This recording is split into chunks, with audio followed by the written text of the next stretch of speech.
Just in time. Perfect timing. Hey, Anna. Hello. Who's that in the middle? The DMs. Can we get rid of it? Yeah. I wasn't sure for a second because I couldn't see in Discord that a call was happening on the laptop. I saw in my phone and I'm like, okay, 20 minutes? Yes, that sounds right. Right. Hello. So we are giving Thomas the rundown of the most important things that happened leading up to the final fight. And I was about to explain why Karul is now in the game as an ally, because that sounds crazy by itself. Yes, it does. So we all went to hell together. You know that there are bits of people's souls trapped in their contracts, right? Yes. Preserved at the moment that the contract was made. Mm-hmm. So Karul had a little bit of his soul left in his contract, which was pre-evil Karul. So that bit escaped, and we managed to find one of Karul's bodies. Eviler, Karul. Eviler. Fair enough. And long story short, basically he managed to get a body back, and he is now walking around married to Droll, being annoying. He makes lattes. He makes lattes now. Married to Droll. Okay. Yeah. Well, will be. Anyway, very odd stuff. Wow. But let me take you back. So we went to the tears. Now, the tears, we discovered, weren't actually the tears, but the tears. The tears. I had that realization where Thomas was still in game about a year ago. I think I remember this coming up at one point. I thought it was good. Come on, Emma, quick. It was good. Essentially, why is Doctor and Aelin not on your screen? Because I've turned off non-video participants. Brutal. But I will become video in a minute. I'm just eating. I'll put it back on. The reason I did it was because the DM screen was there for a long time and I couldn't figure out how to get rid of it.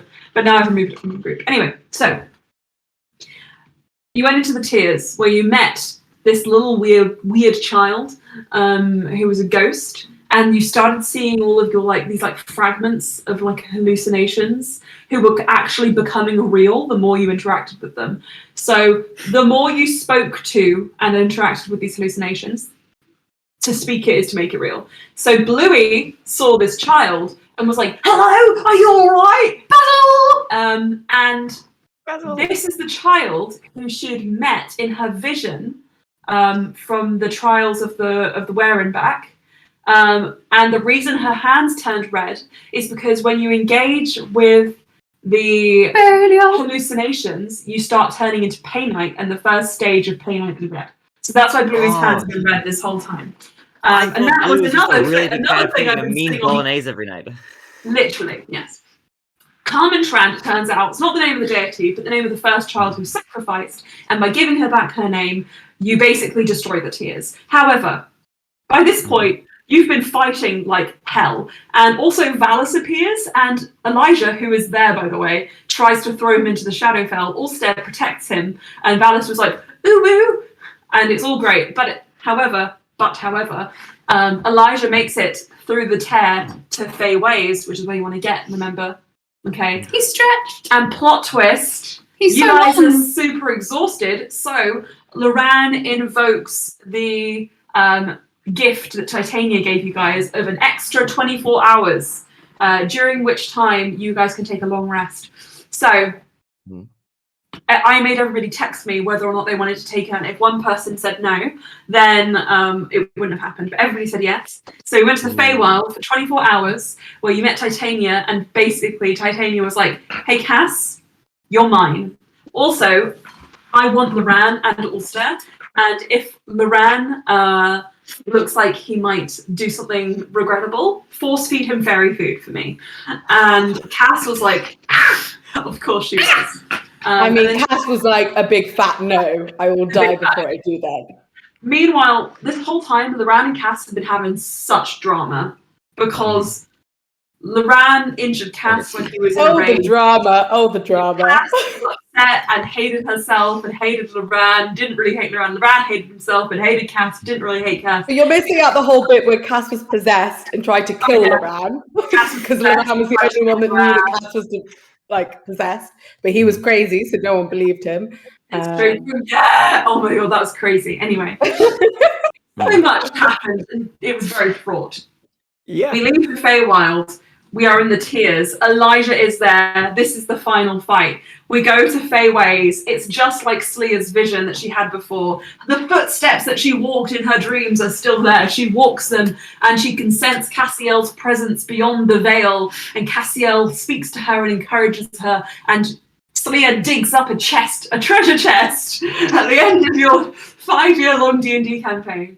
And in the chest was 250,000 gold pieces and a spell scroll.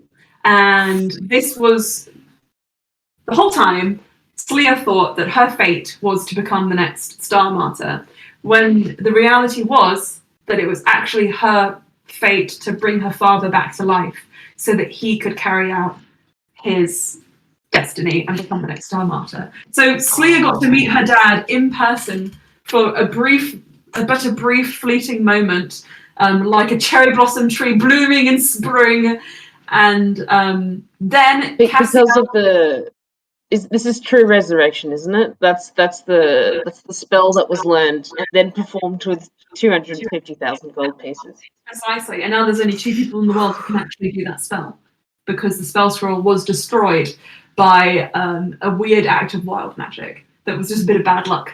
But anyway, Holy moly.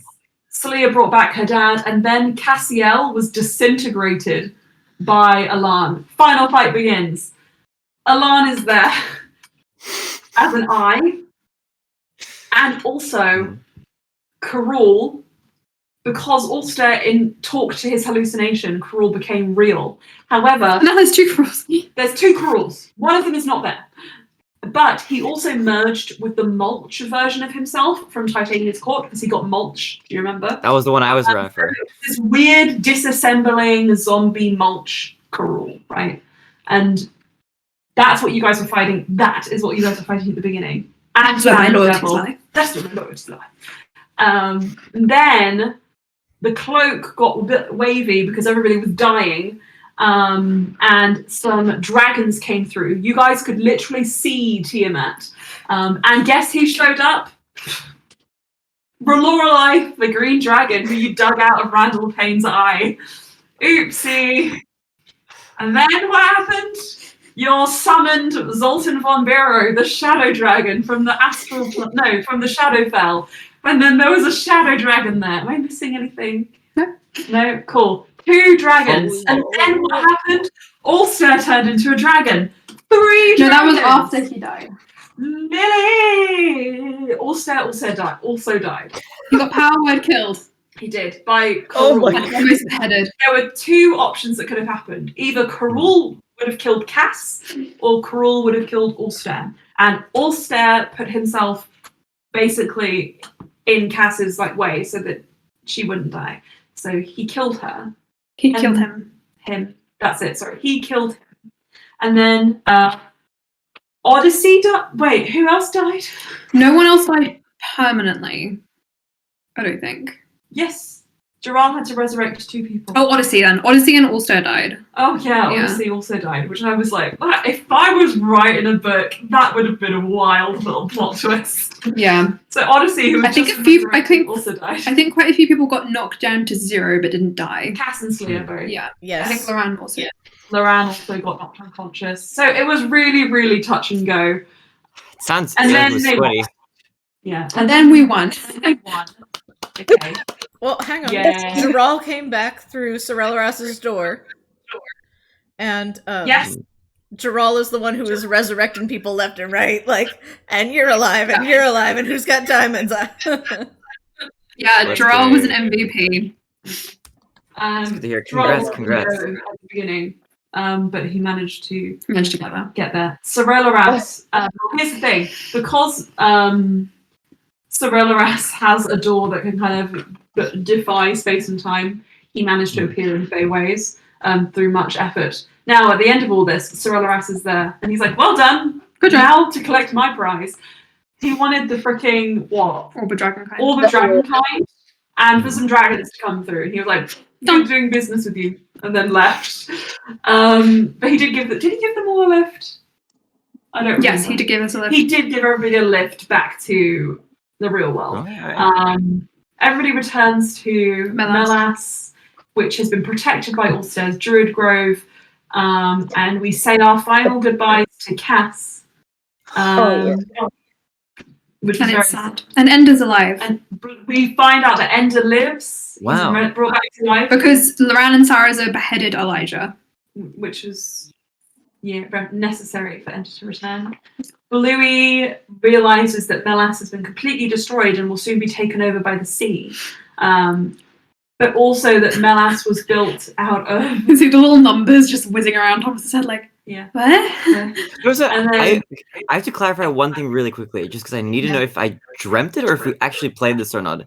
But I have like an image of us playing like a one-shot where we were playing like a Halloween one-shot and Ender was like an emo kid. Did that happen? Yeah, that happened. Yeah, that was the teenage, that was the high school one-shot. The high school teenage one, okay. For some reason, I feel like I couldn't remember if I dreamt it or not. You also play a Halloween. Where you guys turned into what you dressed up as and you chose a hot dog. Yeah. I thought that was the college. Oh, yeah. Yeah. It wasn't a hot dog cat. That was me. No, that was me. Cass. Yeah. As Thomas. Was it a pirate outfit? Yeah, it was it a pirate outfit. It was So a he was a pirate sexy outfit. librarian. Bluey was a haunted armor. With your sleeve. I was like, how can I make that like? But then I decided to lean into Don't worry, I gave you more than enough by choosing to dress as a hot dog, and I became a literal hot dog. That was wild. Sexy bunny. And Saraza was a vampire.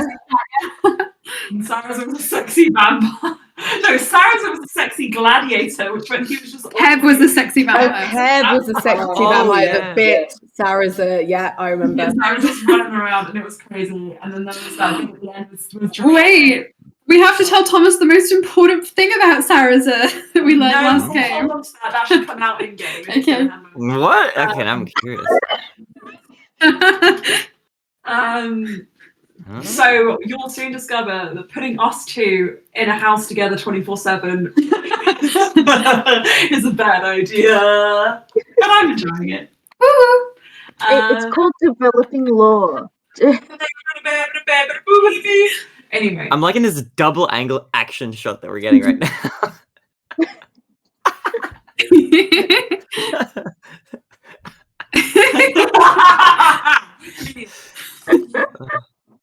So yeah, basically Ender's alive. Melas is about to be swallowed up by the sea because it was destroyed when the Tears was destroyed because it was just like way too evil to be allowed to live. You'll find out that Melas was actually built out of the body of a great old one that was like, calcified. Anyway, and that's what the Painite is. It's the bodies of things. Anyway, and then also all of the people, well not all of the people, but most of the people who survived being thrown into the Shadowfell are alive and will return to Melas and allow I have names. And Bluey has family now. Oh my god, you worked on it a bit. I'm very excited to meet your family. I did it last session, but like it didn't. It was just a fantasy name generator, but I do like those names. Anyway, cool. We will address that momentarily. Debut them. Indeed. And then they all went off in their separate ways. And the Ran kidnapped Ulster again. And the Ran kidnapped Ulster. Yes. Yes, indeed. Right. Wait, I also have to say, because Ulster is acting differently, he has spent a lot of time in a death zone, so he's a bit different. I can imagine that would affect a person, yeah. That's what happens when you permanently die a few times. Yeah. I think Neff only died like for a little bit, like twice or something, and she got quite a bit loopier after those two. Yeah. Death is fun. Anyway. At least for Neff, the soul's all there. Yeah, I think so. Apparently her memory's not there. She started off the campaign with amnesia, and now she's ending it off with amnesia. I thought that was poetic. We all turn to the pit one way or another. That's how I see it. And now we're all in the Ice Palace. Well, yeah. Well, not all of us. That's the reason we're there. One of us, except the most yeah. important person. Let me commence the music. We should do the recap of last game. Who's on recap? It should be Lily next, since we didn't have a recap last session. Well, Thomas, it wasn't even last game's recap. I'm just gonna get some water and then. I'll go pee quickly. I'll go pee. Speed pig. Come on, speed runner.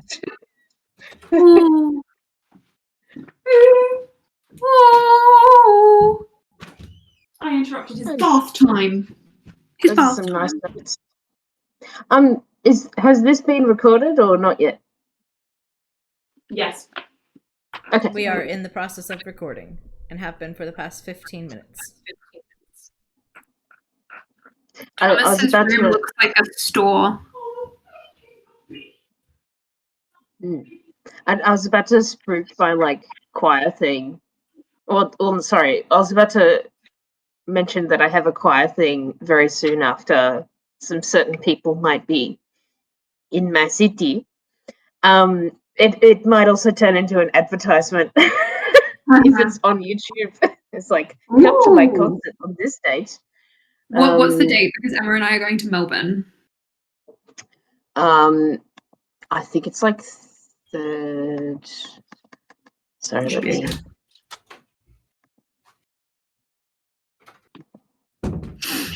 It is. Oh no, that's the rehearsal. Hello. Where is it? It's early on in the. Oh, I don't have it down. I have it in my diary. Okay. I can look this up.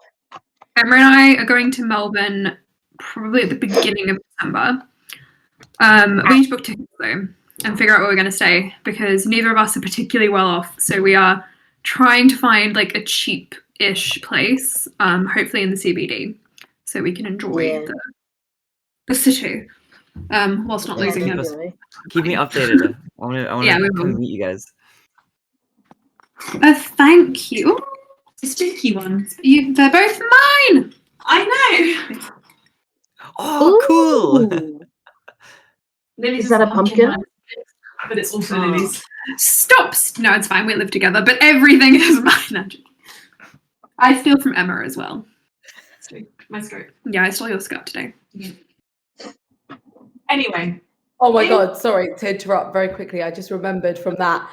For some reason in my dream, I told you guys were both in it, Emma, Lily. I think it was something about Halloween, and I said I couldn't do something. And then Emma started crying, and Lily got angry at me, and I was like, stop. Sorry. Oh, probably accurate. You should have heard the conversation that we had earlier. She accused me. No. Do you want to tell them? So I bought my costume, and then Emma was like, I think I'm going to make my costume. I was like, well, as long as you put effort in, that's fine. And she got really angry and said, I always make an effort. Imagine living with me 24/7 and thinking that I wouldn't put an effort into a Halloween costume. You have to put effort in. All I hear is you gravely underestimating my costume making skills. That's not what I said. Might as well be. See, I have to live with someone who has a tantrum every 10 minutes, so... Yeah, you do. You chose it. Oh. Get it. Oh, He's like a soft toy. he is. His arm just went. Blah, blah, blah, blah. Look at that. What's he doing? Is he happy? Emma, I'm going to text you something. Okay. Oh, also, if you're wondering how you're going to be playing this game today, don't worry. There is a solution. That was what I was going to message. So I rescind. There's no message. Oh, wow. You don't even want to send me a hello or a little heart? Why do you deserve a little heart? You deserve a big heart. Exactly. Y'all scare me. Oh, Baz's bottom. Pooey! Oh my god, guys. Did you hear what happened with Baz the other night? Are you talking about the poo man? Yeah. Anyway, Baz woke me up at 6 a.m. screaming. And obviously I was like, oh, he needs to go to the toilet. So I opened the door to let him out and he ran to the toilet and jumped in. And I followed him because I was like, yeah, I'll just follow him to make sure he's okay because he doesn't usually need to go to the toilet so urgently. When he jumped out, there was like a river, 2 rivers of poo down his legs. And he tried to run out and I was like, Emma, grab him! Because obviously he was like going to drag the poop all over the house. So she brought him back in. I'll have you know, I was fast asleep until Lily yelled in urgency. Action. So we tried to wipe it off with toilet paper. No, that didn't work. There was too much of it. So we had to put Baz in the shower. Baby. Which he did not enjoy. Creepy boy. He cannot afford. You're a stinky baby. Anyway, he was super unimpressed and hates us. Because we had to literally put the shower up his butt. Yeah. The things you do for your children. Yeah. He was so unhappy. He doesn't like the sound of the shower anymore. He's very dramatic. He is very dramatic. He would have gotten poo everywhere, including all over himself and Lala. So it was shower done in good faith. This is also the second time that he's had a poo bum. He's just sitting there like, I didn't do anything. Now he's leaving. Now he's running away. The first time he had a poo bum, I'm going to be very vulnerable with you guys, okay? No one can judge me in this household. If you judge me, I'll judge you as an Australian. Anyway, do you guys know this week I'm playing the Drop Bear in a Honey Heist game? What were we supposed to be judging you about, though? Oh yeah, so Pooh Bum Baz. Right. Pooh Bum Baz. It was bedtime. This is Pooh Bum Baz. I wanted to cuddle with Baba. No, it was morning time. I wanted to cuddle with Baba. And so I sat up and I saw that he was at the foot of the bed. And I was like, that's really cute. So I picked him up and I cuddled him to my chest. He sat there. It was very nice. We had a lovely long cuddle. And then he got up and I was like, there he goes. Goodbye, Basil. And he turned around and walked down my legs to the foot of the bed. And as he turned, I realised he had a nice, like, inch-long nugget of solid poo just, like, tucked between his legs. Was and it just stuck on his fur the whole time. Yeah, it stuck in his fur. I mean, he has a very hairy butt. So. And I'd been cuddling him that whole time. And I left it on there for Lily to see because I wanted her to know what I'd gone through. Anyway, who wants to play Dungeons and Dragons? I do. Right, so I'm going to make this really quick because it's half an hour past game start. Basically, it is 3 months after the end of the game and everyone has been doing their own things. So, like we kind of summarized, Bluey has been basically rebuilding Melas, mainly around Whitecliff Castle. Sorting out shit. People have come back who disappeared and now they're regaining their memories and who they are. Bluey's doing that. Cass is in the Feywild with Titania. We're not really sure what she's doing. She wasn't in the last game. Thea has been in Ironstone with her wife, basically trying to run an orphanage, which is also Loran's shop. Because Loran is not there. Because Loran kidnapped Ulster and has been gone without a sign for 3 months. Yep. Good stuff. They are all convened to the Ice Palace where King Lucas is concerned. Yeah. Because he doesn't know where Ulster is, who is supposed to be running this country with him. He is also convened with Karul, who has offered to help on the exchange that his banishment is revoked in the Maasai. Lucas is refusing to do that because Sharpistol is refusing to do that. Scratching. So basically they're at a bit of an impasse for what to do. So they bring all of you guys there. Neff is also there, and we discovered that Neff has unfortunately lost most of her memories, including the general gist of who most of us are, which is sad. Mm-hmm. Danielle is also there. She is the main torture device against Karul. We find out that she's been writing oviposition novels, which is great. And she's pregnant, even better. Essentially, no one knows where Ulster is. When you put the two together, it's very jarring. Anyway, Smash cut to the Feywild, where Loran has been keeping Ulster, who thinks they've only been there for about a couple of weeks. Wait, you're in the Feywild? Squeeze In the me? Feywild. No, Cass, you're not in the regular Feywild. You're in the Sealy You're in the Court. fairy Oh, court. the Sealy Court. Yeah, no, fair. Fine. Cry, suffering, sad for you. So Ulster and Loran are in the Feywild in a secret location where they have built a house together. And they've been there for 3 months. Ulster has been waiting for Loran to tell him the truth of how long they've actually been there, which is again revealed to be 3 months. And he's like, I would like to go back now. But Loran is hesitant. Why, you may ask? Because their child Zarina has been born a little bit early, and they are looking after her in the Feywild. Anyway, Loran does end up telling Ulster how long they've been there, and Ulster asks if he can pretty please go back because he is the king of a country and he doesn't want to live in exile for the rest of his life. Loran acquiesces.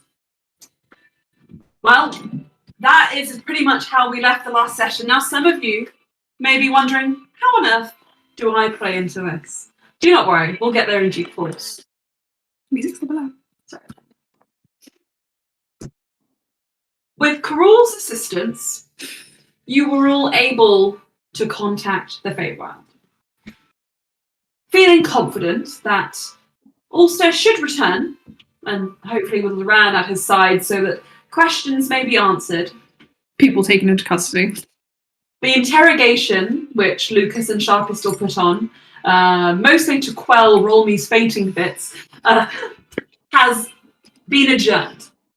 Hey, Romley. Many of your associates turned up and were invited for this, and many of them have now returned from whence they came. However, Sleer, Bluey, Ulster, Farinia, IT. Ulster's not bad. No, sorry, excuse me. Yep. Carul, Jalal, Farinia, IT. Balance. And Valis, of course. All remain behind, along with a select few favourites, including Saracen, Kev, Daniel, no, I'm joking, Lucas and Sharpistol. Rolmy, you don't see Rolmy, but we'll get to that. He's in mourning. Yeah, literally. I was going to say he's upstairs in like his chambers, like in a white nightgown, crying. Regardless. You have all been offered Ulster's usual chambers, the rooms you've stayed in before to reside in. It's all very familiar, but you've never really been here at a point of leisure. You've only ever really been in the Ice Palace from when you were in the midst of research, plot points, and other timely events.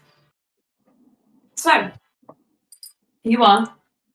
All of you have just been brought a hot tray of cocoa by Kev. Sarza has nice woolly jumpers and blankets for you. For the season, which is getting colder again, the lights in the Ice Palace have been set to a nice amber hue. And if it weren't made of ice, you'd think, this is just like home, nice and cozy. Except, of course, it has handcrafted ornate tables and 1,000 thread count sheets, etc., etc. You're all together. You all have a cup of cocoa, except for Carul, who rejected what the meagre morsel Kev gave for him in place of his own latte. And Valis, who just requested whipped cream with like a shot of hot chocolate. There's mostly whipped cream in his cup. And that is where you are. Okay, you can play cool if you want. Sure. Okay. Do you guys have a baby Chino in England? Yeah. We do. Sorry, excuse me. Carl says, what the fuck is a baby Chino? To his own child? You bully. Think you wouldn't say that to his own child? Also, just the music Sorry. is a wee bit loud. It's interfering with your voice a little bit, Emma. You hate me. No, dude. I've turned it down. I just want to be able to hear you. 7 times a day, guys. You hate me. Carl looks at you, Bluey, and says, the fuck is a baby Chino? Bluey's already upset from the past interaction. It's like, oh, he doesn't know what a baby tuna is. I think he's upset you know what one is. So, is there anything you're doing whilst you wait to see what the outcome of this sending was, Rickle? The only people who aren't there, by the way, are Sharpistol and Lucas. We're all kind of like gathered together in like Kev's garden with. No. You're in the. Remember, I said you're in All Stairs. Oh, sorry. I said you guys went to Kev's garden, didn't you, at the very end? But I feel like you would have, because a bunch of time has passed. You probably would have all gathered together in All Stairs chambers, where Kev would have brought you that hot chocolate, like I mentioned. Okay. Slight deception. Slay just wants to make sure that Fernie is comfortable, and yeah. She is more than comfortable. She has got a chaise longue, which Kev provided for her. Says, I brought it down from Allstairs' bedroom. He keeps them for Loran. We never really know why he wants them, but this should be perfect for you. To which Fernie says, few more cushions, darling. Why don't you do that for me? And Kev is like, oh, great heavens, yes. How could I be so lax? And he disappears out of the door with a scurry. And Sarah looks over at Phrynia and says, you have 7 already. And Phrynia says, I know, it's nice to watch him startle. Then she winks at you, Slayer. Yeah, Slayer's just like smirking. Mm-hmm. I think as all of this happens, you're all waiting. Neff. Mm-hmm. You and Lorella Mm-hmm. briefly encountered your friends as you were leaving the ice palace. Lorella didn't care to linger because Saraza was there, and there was a little bit of tension between them, but the main reason she didn't want to stay was because she puts her arm around you, holds you close, and you can tell. Still, even though it's been 3 months since you returned from the astral plane, she is still worried about you. Your memories have not come back, and though you were able to build new ones, this place which you've been told you've walked through dozens of times before seems entirely new to you. The fabled Messian Ice Palace, so different from those you find in Kalkan. Lorella steers you away towards the teleportation circle, where a new, though you don't know any different, teleportation master, a small man with a long beard, known as Greaves, welcomes you and steps aside. And Lorella says to you, I hope this wasn't too much for you. I didn't want to overwhelm you, bringing you back here for the first time after everything, you know. I just can't believe it's all ice. Yes, it's kind of crazy, isn't it? It's kind of amazing. Daniel's writing is a little more colourful than I remember. I mean, I'd like to say the same, but I think it comes with a bit of from a different place. Perhaps. It's interesting. So many of the young people these days, apparently they're reading Daniel's writing. I think it's a little bit too inappropriate for them. But they just seem to be hooked on it. I mean, they're going to find themselves anywhere. I suppose it doesn't really matter, but also, not sure if it's for them. I know. I know exactly what you mean. Neffel says she hides the latest copy. In her backpack.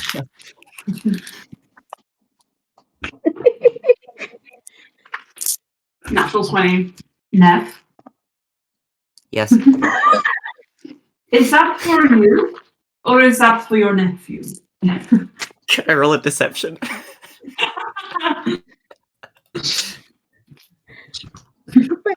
I'll give it a try. Who has a tiger? Tiger? Padre, yeah. May I? Feral tiger Padre, but also loved. Oh, it's a for deception. It's a 21, but not a Did nat you 20 say on the die. It's for does Neff remember her friends' names? Yes, you do. You remember you've been like exposed to like doctors who helped you memorize things and stuff. Okay. It's for Louis.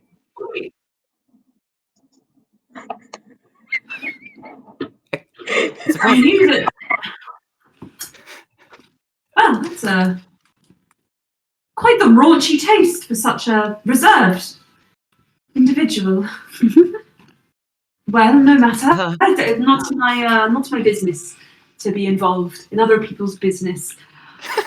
But if you're going to take it with you, then that defeats the purpose, no? Should you not leave it here with Bluey? Good idea. I'll go give it to Blue right now. I almost forgot actually. Thank you for catching that, Mother. Lorella looks at you oddly and she says, "You know, I think I might have underestimated you. If you want to stay and get to know your friends a little more, again, I am not going to force you to leave. I saw the look on your face when you saw them.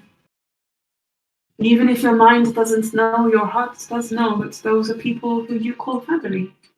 And I do not wish to separate you if it is not your wish too."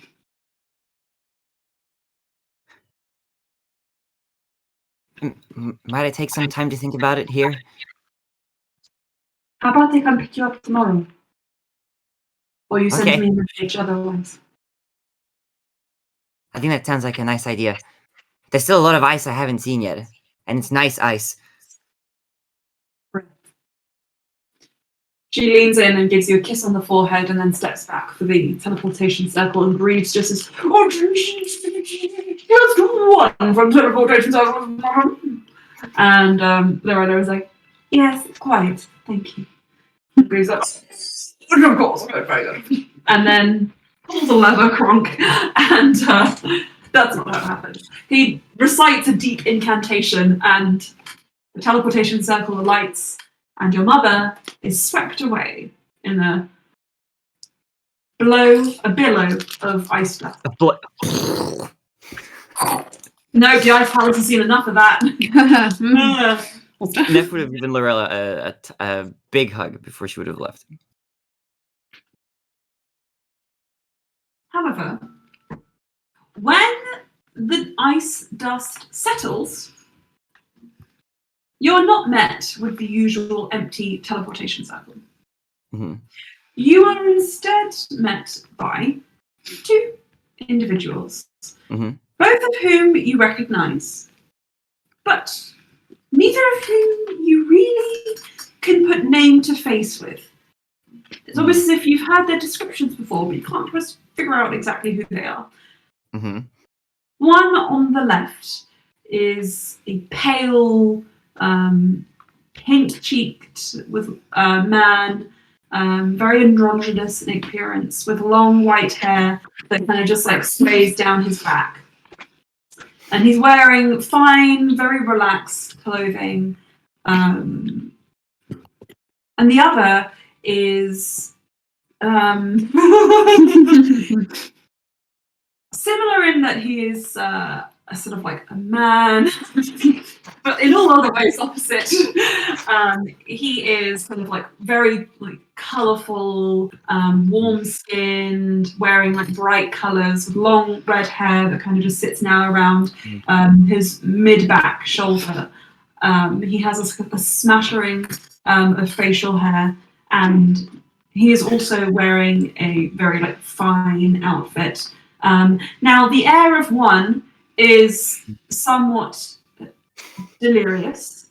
The air of the other is standoffish, like a guard dog, kind of feral cat, as the very decadent, colourful one is like looming over the other protectively. Like, You do not know who these people are. Neff kind of stutters for a bit. But Bogart? Laurie? Luther? Emma, can I ask you a question? Yeah. Bartholomew?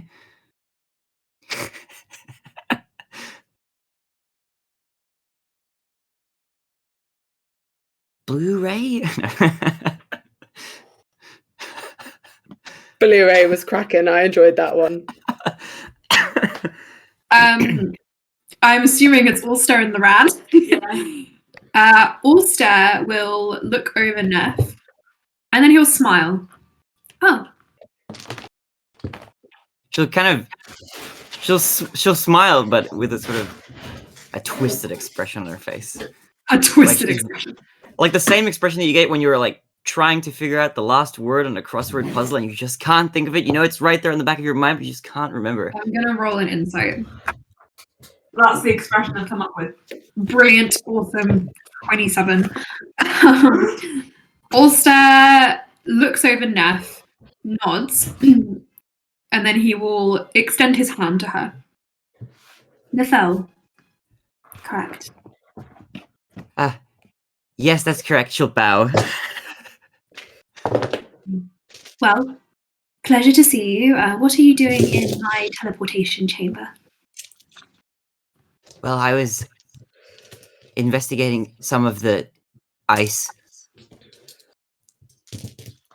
nearby. Well, I'm sure that's it really should not be cracking. You'll have to report that to someone if it is. Why don't... Darling, that was a joke. You get it. Cracking. I hope you don't mind my asking of you. I do mind. I apologize. I'm sorry. Should have done that sooner. Loran. Dehane, the man himself. But Loran Dehane. You can now put name and face together, though you've never met this man from your memory. And if you roll me an intelligence check, I'll allow you to attempt to put together whether that is Ulster Game 1 Dehane. Okay. Intelligence check. Oh, it's really bad. That's a 4. You have no idea who this other dude is, who Loran is like swooning over. Loran has like a hand looped around Ulster's front and he's just leaning forwards and he says, "Are you brothers?" Loran snogs Ulster. Ulster's like, right. I am Ulster. It's Ulster. Yes. My husband. Yes, that's true. Whom you abandoned to go on your own quest. Ooh, did that bear fruit or no? Ulster pulls Loran down and whispers something in his ear and smacks his chest lightly. What do you whisper? I will tell you with them. Not now, brother. I'm sorry. Not now, brother. Also, do you say that out loud? Who? You. Not now, brother. Me? No. Okay, Loran stands up and says, We're not related, actually. why do you have a smart book? Say again? Why do you have a book of smart? It's a gift. For who? Bluey. A friend of mine. No, so It they're is all for her. here. Neff. Is it alright if I call you Neff? By all means. I like the sound of that nickname, actually. Do you mind if I call you nothing? I guess that's close enough. It's similar sounding. Has a roughly approximate correct amount of syllables as well. Neff. Yes. Who is in the palace right now? Do you know their names? Does she, Emma? Yes, you do. Okay. You've been educated in the people you should expect to see, and having come across them earlier, you would have been able to put 2 and 2 together. The only person who you know of for sure that you haven't actually met This day is Cass, Acanthera Cass, who's a name you know very well and are very fond of, but you just can't put name to face. Okay. Neff will recite who is here in that case, and also the fact that Cass isn't. Right. Then the first order should be finding Lucas. Do I know who Lucas is? Yes, you do. Do I know where Lucas is? No, but you know where all of the others are. I don't know Do where you know Lucas is, but I know where the others are. why Lucas is? Why is Lucas? Why Lucas is? Well, Lily didn't want Ulster to have a brother, so we were like cousin, and that seemed to be suitable. I'm sorry, Ulster has the most only child syndrome ever. He does not have a brother. This was so long ago before you'd ever played him. Alright, Anyway. Ulster smiles at Neff, nods. Then I will see you presently. We are going to locate Lucas and inform him that I've been gone a touch longer than expected. Looks at Loran, looks back at Neff. And then we will join you. Loran says, actually, I think we should head to them first. So that we might close ranks a little. That makes absolutely no sense. I think it makes sense. I think it would be fun. Well, I am the king and I am going to find the other king. And he starts walking. Loran leads on I'll after. see you with the others. Goodbye. Okay. Neff will ice skate back to the others, but without ice skates. Okay. Seems legit. Make a dexterity check. An athletics check, did you say? Dexterity. Oh, dexterity check? Okay. Ooh, it's an 11. Oh. Whoa. Have you seen that anime clip of that guy who's like does like a professional dive into a swimming pool and then goes Yeah.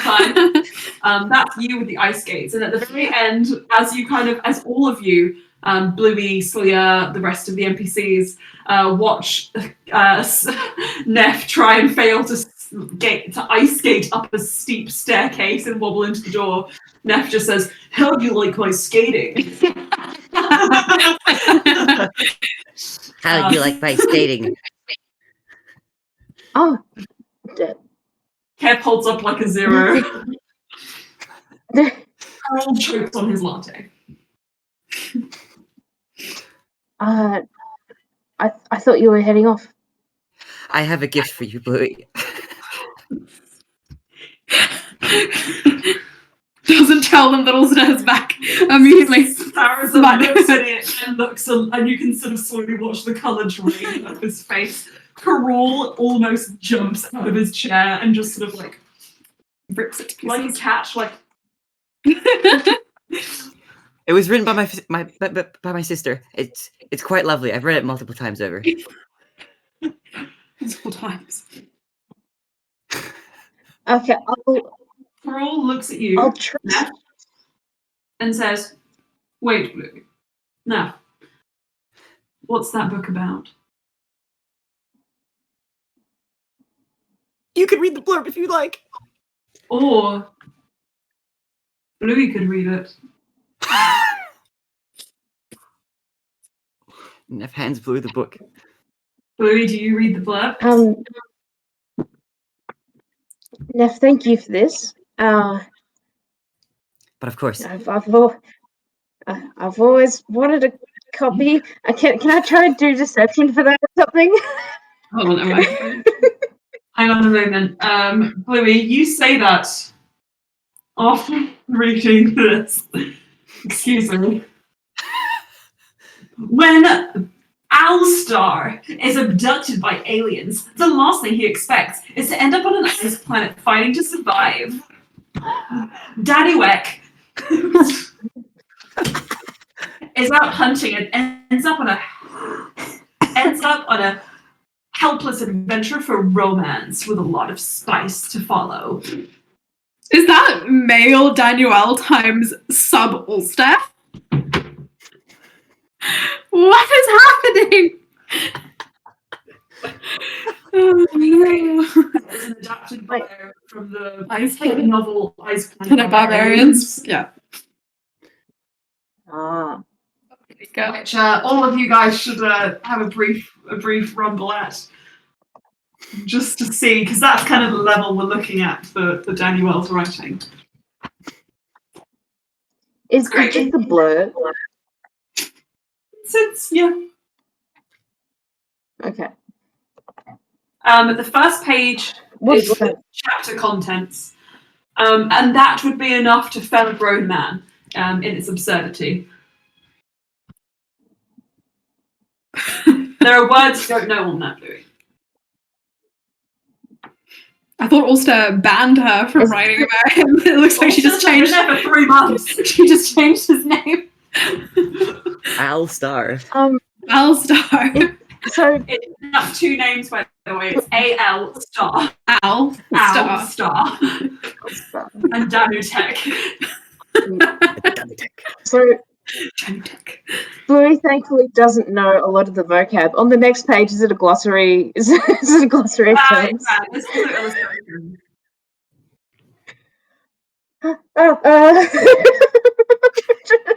She doesn't want to. It's beautiful. It's wonderful. Anyway. Oh, also. Maria looks and very Lorraine have interested in the book. She's like, what did you say more? Say more. Also, All-Star and Loran have returned to the palace. Carl says his name is Ulster. Wait, They're 2 very different people. Al-Star. Stop. No! But they've returned.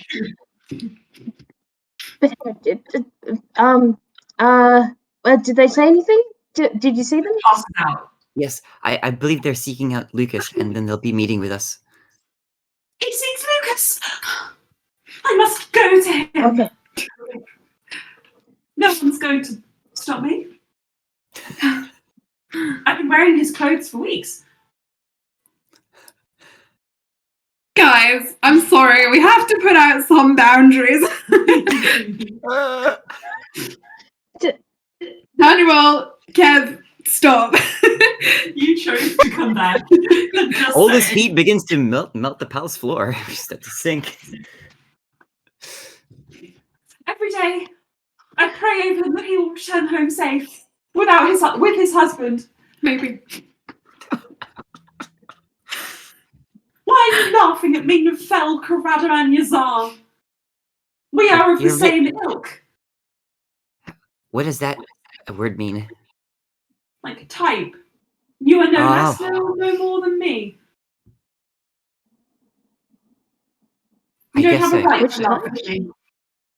Never's a halfling, right? Nobility. Mm-hmm. Yeah. Obviously.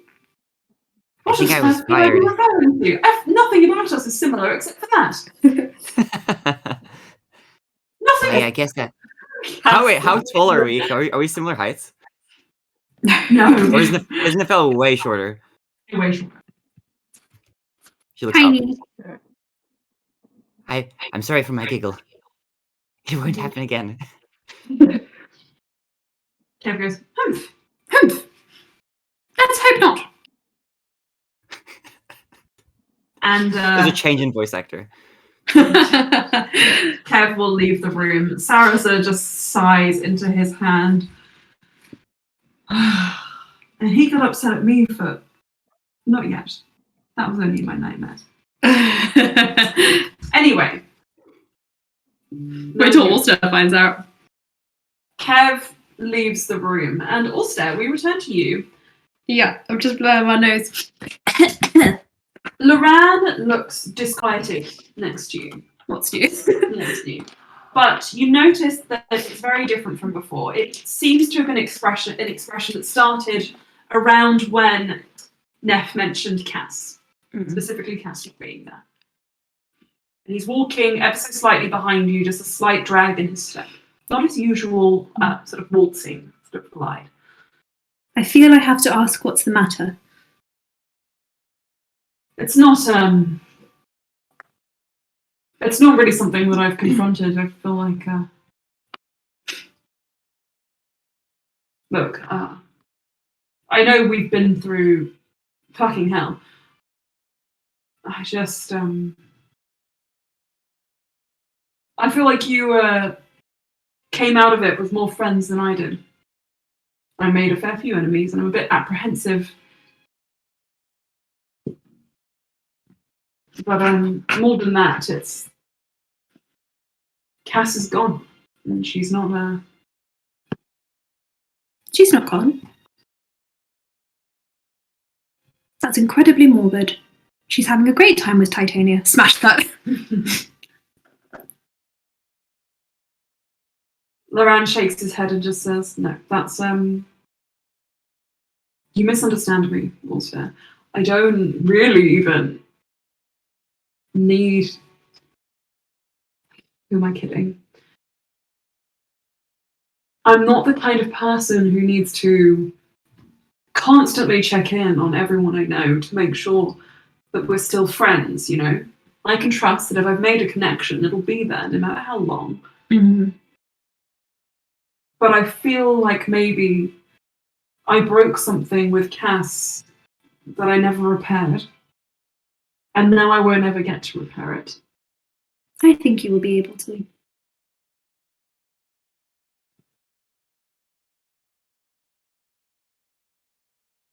Maybe, but I'm quite positive about it, actually. Besides, we have bigger things to worry about right now. He smacks Loran's shoulder and keeps walking. yes, I'm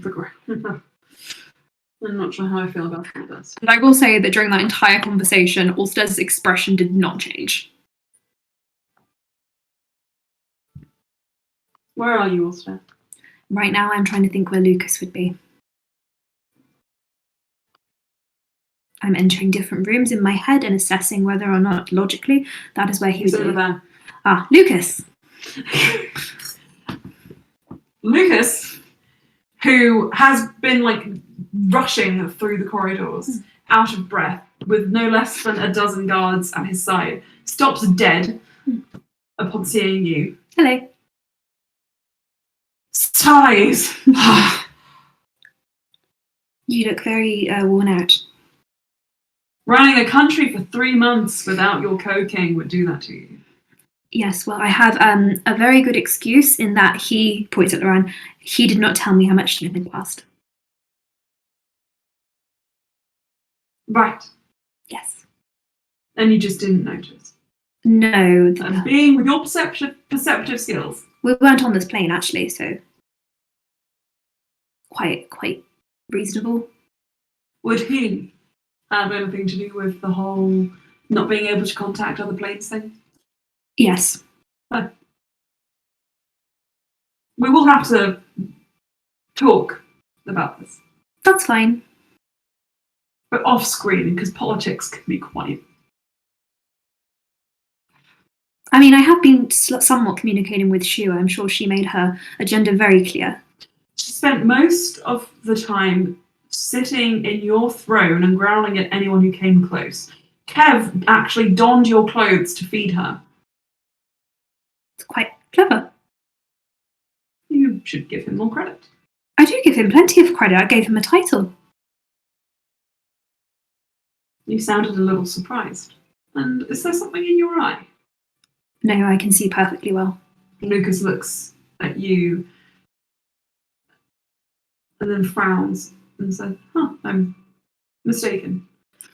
Your parents will want to see you, but maybe we should tell them gently so that they don't... Rolmy's gotten into the habit of passing out. Oh, he's always been in the habit of passing out. Yes, but more so recently. It's a daily occurrence now. And I don't think either of them will be particularly happy to see... And his eyes drift over to Loran, and Loran says, plenty of people are happy to see me. We also have a child now, so they will need to be formally introduced and titled.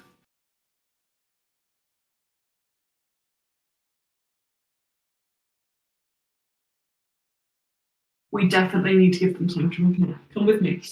And they knew the child was coming. Is this the Sholon that you mentioned to me? No, this is Serena, who really shouldn't have shown up this early, but managed to anyway. How old is she? Like a month? Well, I don't know, Loran. How old is she? You're actually correct. I got it. Lucas just sits with that information and is like, oh, wonderful. And takes you back towards your quarters to give you a chance to freshen up. And as you head up there, you do hear Bluey.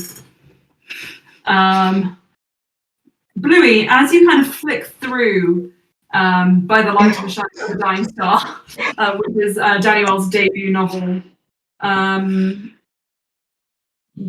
do you want a excerpt of what you read?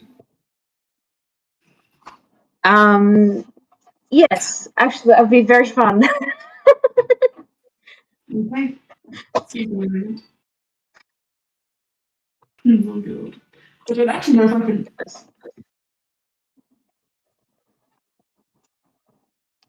I can't really simulate the noise of pages because these don't turn dramatically. Oh. I really don't know if I can actually read any of this out loud. Hold on, let me check. I thought you were going to have me read it physically. Yeah, that's the thing. I could censor it. No, do you know what? I will prepare you. No, I will give you a reading prompt for the next session, and we can say that you've read the whole series by that point. So you can list it off. But let's just say velvet wrapped steel seems to be quite a prominent. What's wrong? Something fell. Oh god. The velvet wrapped steel seems to be quite a prominent. What the fuck is this? Yeah, I know. No, this isn't explicit, but this is bullshit. Real women are supposed to be soft, she smiled. It's our gift to men who've only ever known hardship. We are the one place you can find solace. No peace, feel comfort, your one soft place in a hard and cruel world. Fuck right off with that shit. I'm reading Gideon the Ninth, which is way better than that. It's very good. What is this? Hang on. Ice Planet Barbarians. Oh, okay. Right, okay. Which is what was inspiring the Blub.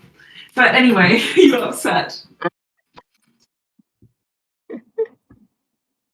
Lily is displeased.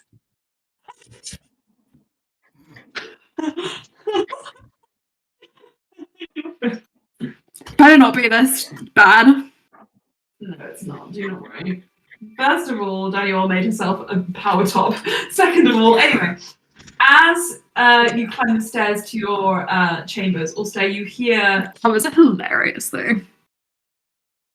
Oh my goodness. Wow. You hear commotion in the breakfast room, the sounds of all your friends, and on the stairway, rushing down, wearing your clothes, you bump into Kev. He hugs him. Yes, Lily. Ulster. He plucks Kev off. You are wearing not your clothes. I wear them when I feed Shu. You're not feeding Shu right now. I was this morning, and then there was interrogations to attend to, so I didn't have time. It's 3 p.m. Oh, and Lucas says you're very good at keeping time now. Yes. You can tell by the sun. Where are my friends? And he just points behind him. Good. Pats Kev on the shoulder and walks up. Everyone else? All staring around the back. From Sarah and Corul, and Jaral as well, there is a slight stiffening at the sight of Loran.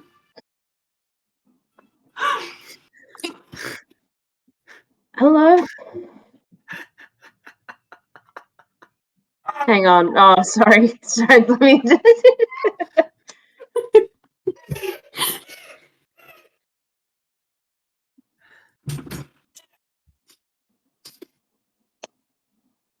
Disgusting. I'm sorry.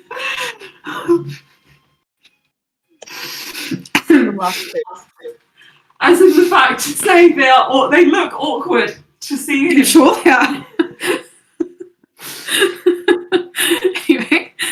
If it wasn't awkward before, it sure is now. Neff says out loud.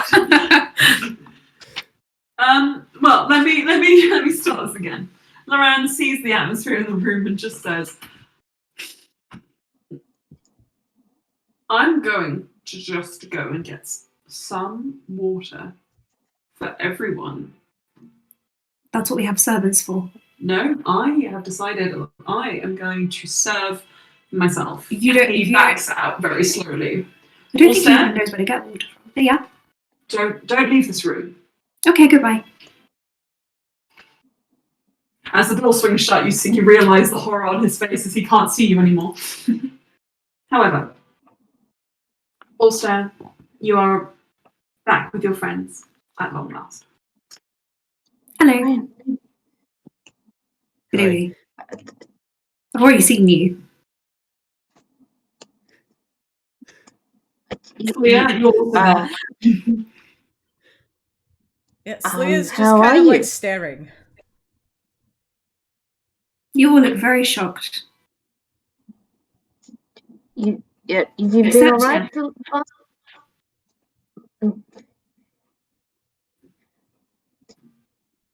Blue asks, have you been alright the last few months? Yes. So what happened was Loran took me somewhere. 3 guesses where. That was humour. It was obviously the Feywild. And we spent what I thought was less than a month, and it was 3 months. And now I am back here, and I have told him off, so he understands the error of his ways. Loran creaks the door open and he says, can I just reiterate that does not mean that Ulster is beholden to any of you. We are still a package deal, and if any of you raise your hand to him or try and take him away, I will... He thinks over his words for a very long time and then just says, consider this an offence. Right. Go get the water It's now. nice to see you too, man. He has some water. Mm-hmm. It's just melted ice. He's like, this is probably not drinkable, seeing as it was made of the floor previously. Well, it's lovely to see everyone.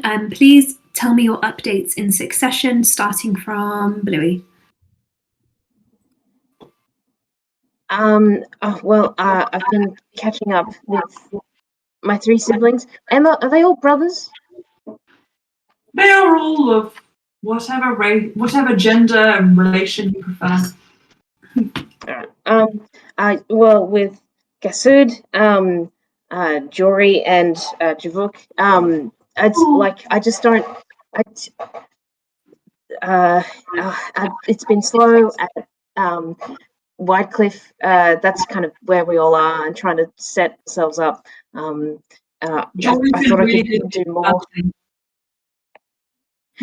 Really good at what, sorry? Decorating, making bunting, making things look appealing. That's been really helpful. Despite the angry elven face, he's very good at that's interior decorating.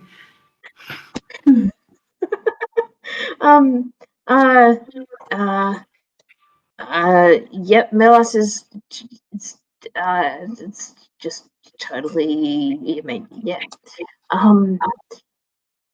and I haven't really been able to get out much until today. That's kind of... Thank you.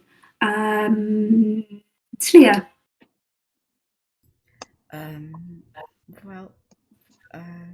We've been keeping Loran's shop running and looking after the kids, and that's about it.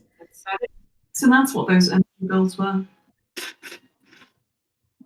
Thank you, Sleia. That was good of you. You're welcome. I figured I was indebted to you anyway, so... Yes, rightly so. I mean, yes, rightly so. And perhaps someone who's not Neff should explain why Neff is like this. Also, you also notice that Neff looks like she's got something in her eye. And for anyone who's observing this, you notice that that is something Ulster and Nev have in common. Can some sort of intelligence check maybe piece this together? Or Yeah, perception or something. insight? Now, I don't know. Just whilst you're doing this, Ulster, as you're talking, you get that sort of sense from within your chest that you need to check on Zarina. That she needs you. Before you can answer Ulster's question, he holds up a hand. Levan, we need to go see Zarina. Yes, he opens the door and it opens on his mansion. I learnt that from Smaragd, and then he bolts inside. Would anyone like to meet our child? Oh, I would. child. Oh, yes. Oh, Wait. The moment the word child leaves your lips before you can step through the door into Leran's mansion, there is a faint tingling sensation on all of your skin.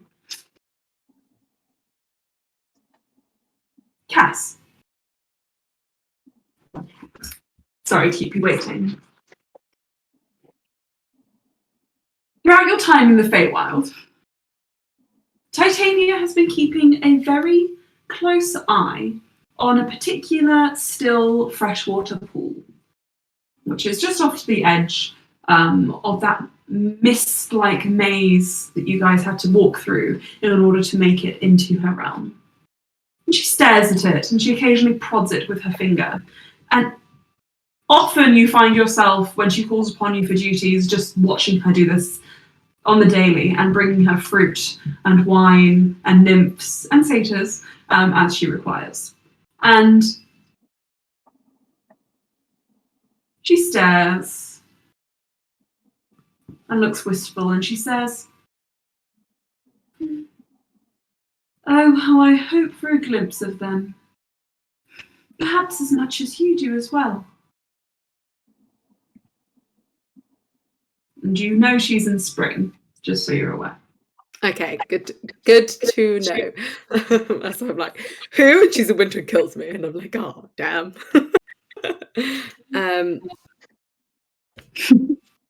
Who, my queen? Your friend. Though she has a very strong idea of who.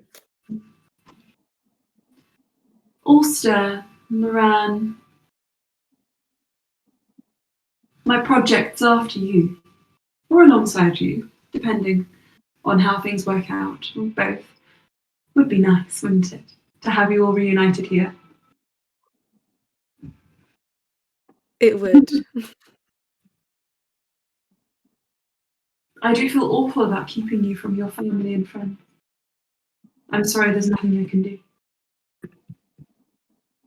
Well, if at some time I can go out and be your emissary, that would be great. But I understand that I must earn that right. Well, that might come sooner than you expect. It just depends on your friends, really. See, I know what they have coming, and I'm waiting. Take a look.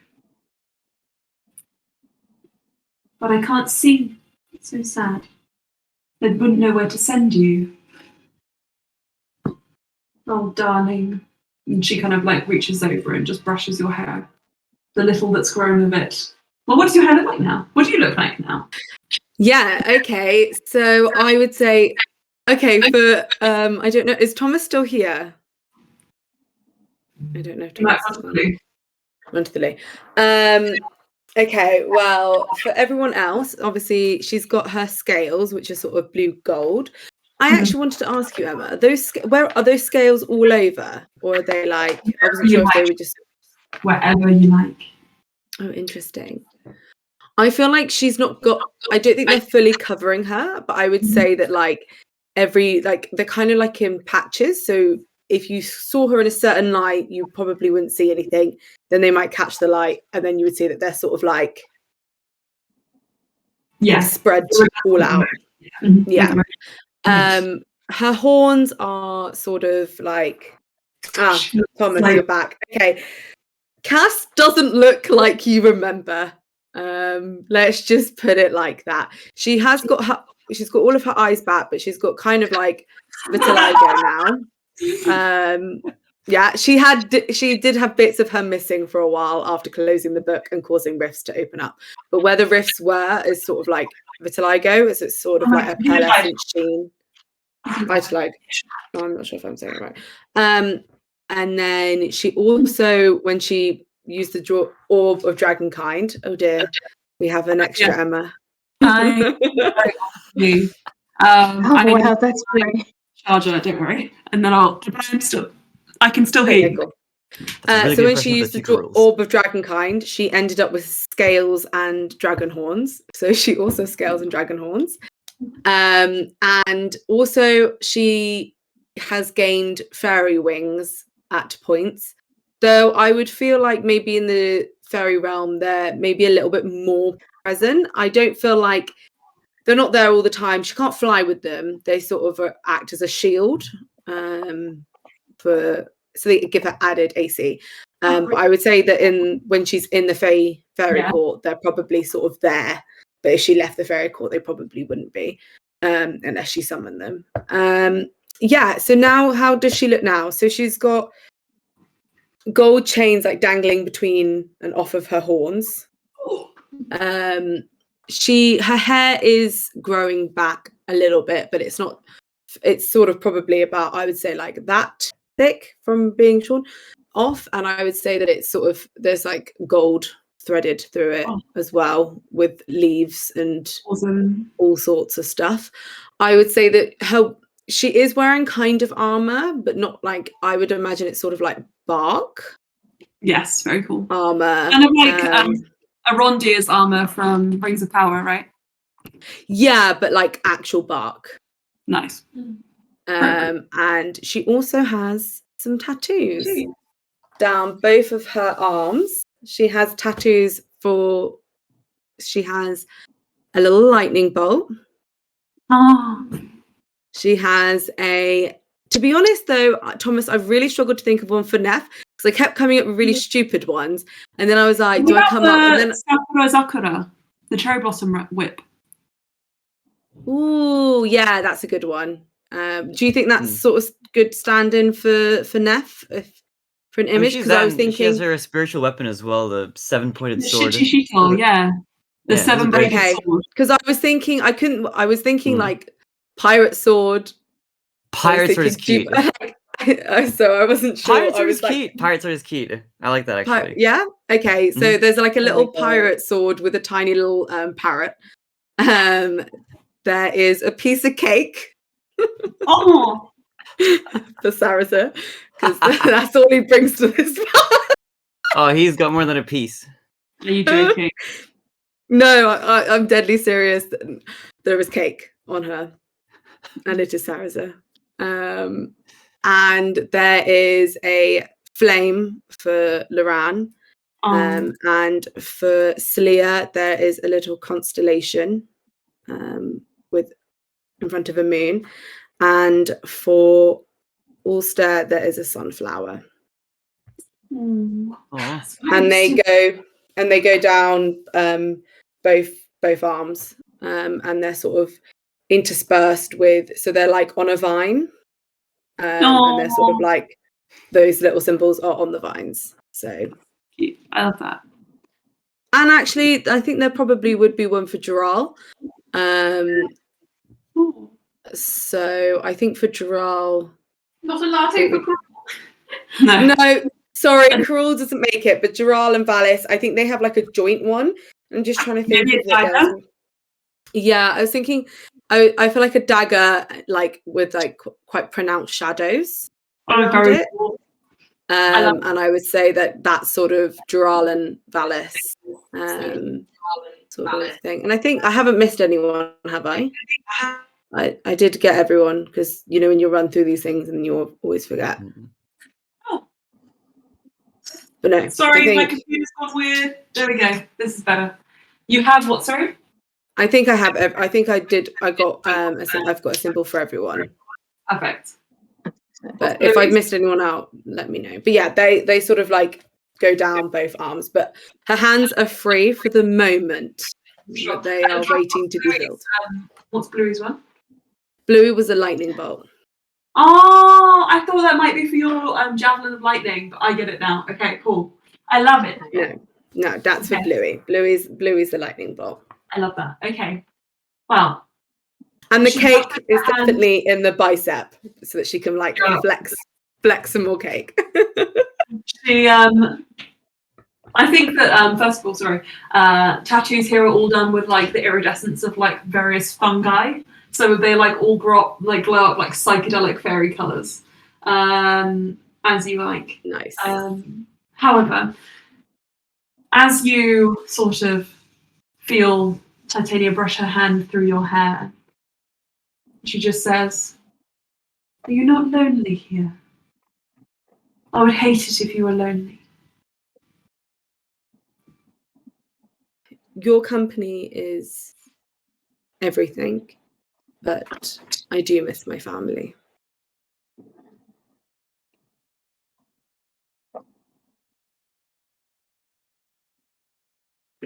You've been gone 3 months, even though you only arrived last week. It will be like that from now on. And I assure you that soon everyone you love will be here.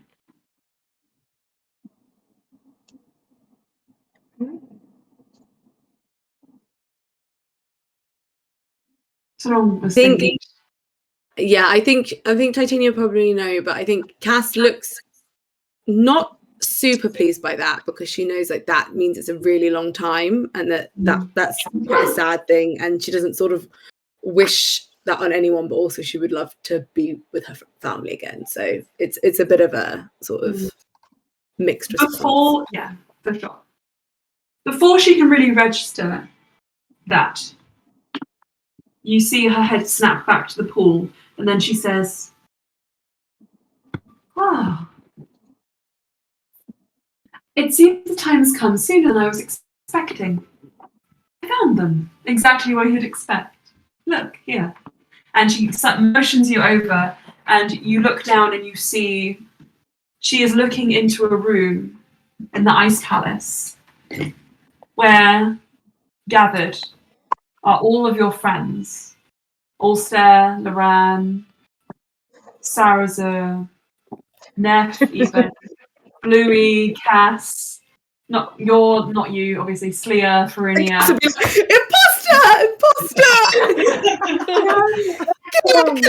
That's not me. Weirdly enough, they're all reading Smut. It's very strange. The only people who aren't there of your close friends are Danielle. And Freya, of course, is not there. However, as you lean over and look, Titania puts a sort of hand on your nape, and it's very cold. And she says, "You can do something for me. Something that I think will help us both. Like I said, I genuinely do not want you to be lonely. And I think if I allow you to go down there and act as my emissary as a test to see how you fare, then we might solve both of our issues." Cass is suddenly, when she saw her family, her heart like hitched. Her family? Yeah, you don't count as friends no more. You are her family. But when she hears Titania say that, she sort of, there's a little bit of dread, because she's like, "Oh no, don't make me go down there arm of strawberries and shove them down their faces. I don't want to do that." But she's just sort of don't make me do it. Yeah, I think she probably tenses a little bit. And Titania would probably feel that. Darling, I don't mean to alarm you, but you do work for me. All I meant was, my dear, as I'm sure you know, they are having a child. It seems that child has already come. And as Loran's benefactor, and given his mother's prowess, I only wish to observe the child, just to see whether or not the game on Dehane line will grow strong in my favour. I'll send gifts. What's she going to do if it's not in her favour? Eradicate them? Remember, the position Christina holds is not hereditary. It will go to who I choose. And if I don't choose them, then there is no need for me to watch over them anymore. They will be free to do what they wish. But if they continue to impress me, as they have done so far, then I see no reason to end their good fortune. They will impress you. They can't not. I'm sure. Cass, when she hears that her godchild has been born, is very excited. Also, is Farinia there? And has Farinia had her? No, Can I not yet. see? Okay, so I can see Farinia still pregnant. The dwarven period of gestation is 12 months. Also, Also, Cass, I'm really sorry. This one's not your godchild. This is the other one, but we did the other one. Wait. I thought your first one was. It is, but Showan's late and Zarina's early. Zarina came early. I was gonna say, I was like, I'm sure it was Showan, but then wasn't sure if I was like, oh, maybe it was just okay. Cass is just very excited. Also, Cass doesn't know yet which child it is. Just to clarify for people, Cass thinks it's her godson, but even if it isn't, she'd be very excited. Just to clarify for people, based on the last few games, Emma and I re-established that Saraza and Bluey are the godparents of Zarina. Cass and Slia are the godparents of Zarina, of Showan. And Neff is their funny wine aunt. Alongside Daniel, who is technically, I guess, also their relative, but it's a very incestuous family triangle, okay? By that knowledge, Neff is also kind of their relative too. Because Saraza is... Yeah, but Saraza's also divorced from their mum. Yeah, but Sarah... But also related to... Saraza being Neff's dad, does it? You know what, guys? We'll write it all down later, but yes. One day. Righty-o, so... I'm going to send that to the chat because I confused myself. Yes. So, as you're looking down on the scene, Cass, Titania reaches over to a flower that you see to be baby's breath. And she reaches down, she plucks it. There's just like an inch or two with a really beautiful spiraled hem of white flowers just kind of like blooming out from one shoot. And she says, you can stay for 3 days and 3 nights. Very generous. More than generous. Cass is like sort of bowing. But by the dusk of the first day, ensure that you press this flower to the child's head. What? Why? What will it do? There will be magical properties which will allow me to see into her fate and determine whether it lies with me or some other course.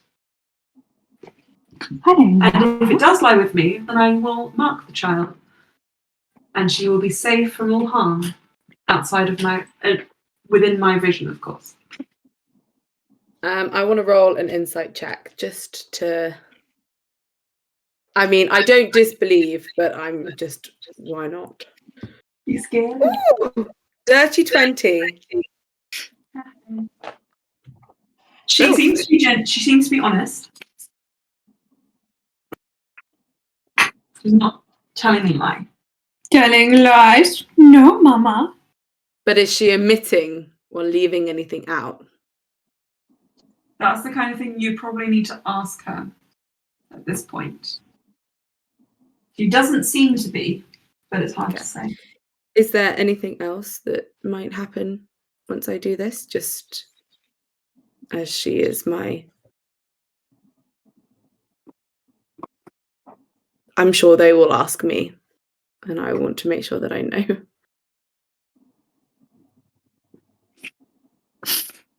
There is nothing else.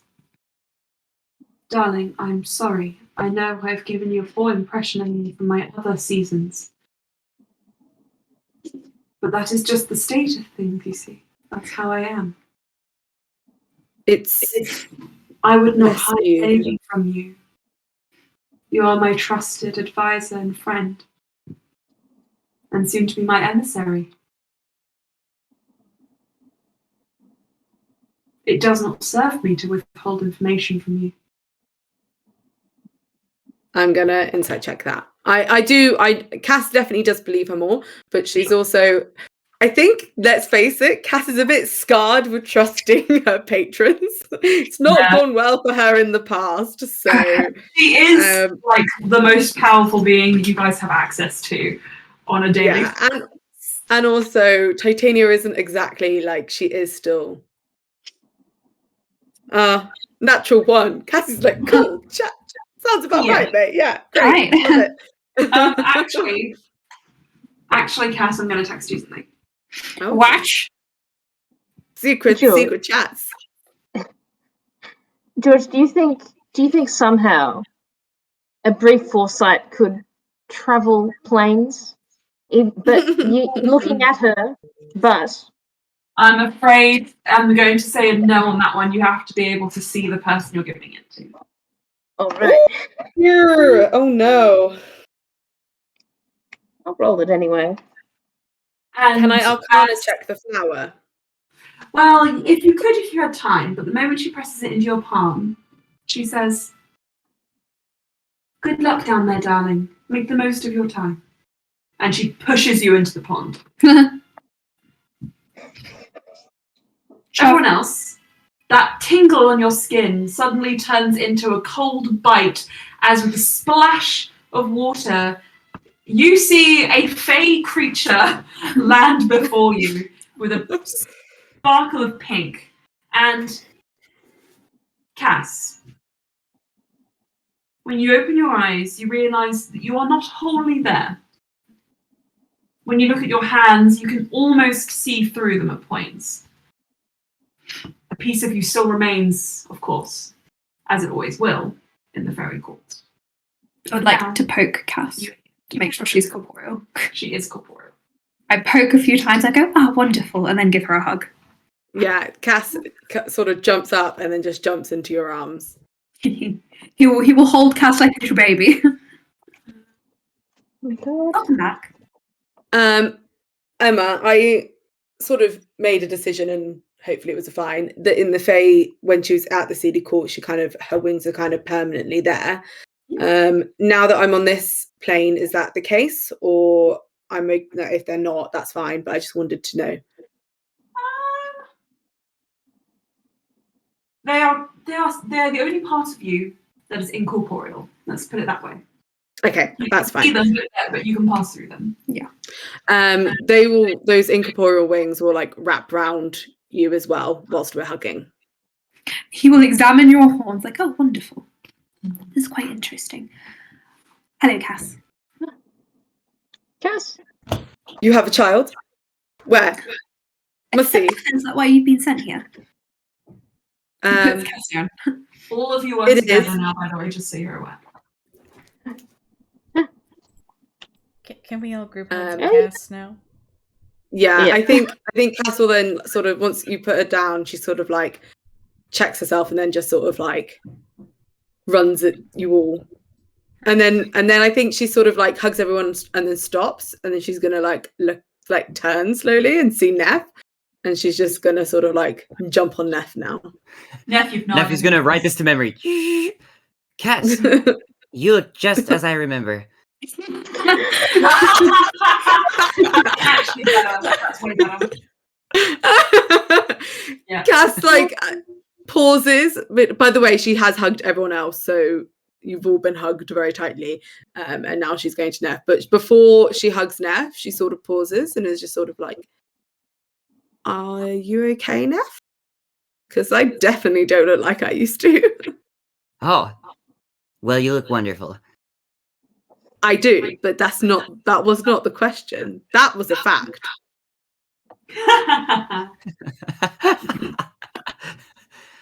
I think my memories have been affected severely. And Cass is gonna. At this point, I imagine that Cass is actually still on the table. If I dropped in from the ceiling, so that makes. Oh, actually, no, because are you sat or are you stood? Because you're a half. Are you a halfling still? Yes, I'm a full halfling.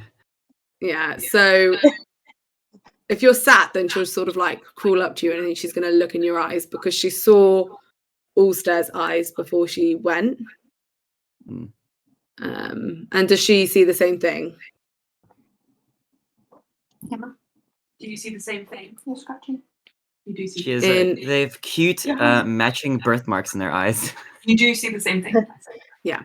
Okay, Cass is gonna sort of like slowly nod, then she's gonna take Ness's face in her palms and give her a hug whether she likes it or not. Whilst you guys are doing this, Ulster's like, this is nice, and then wandered away into the mansion. As did Loran, and Cass, you would have noticed that when you saw Loran, he looked apprehensive and would have shied away into the mansion before you could hug him.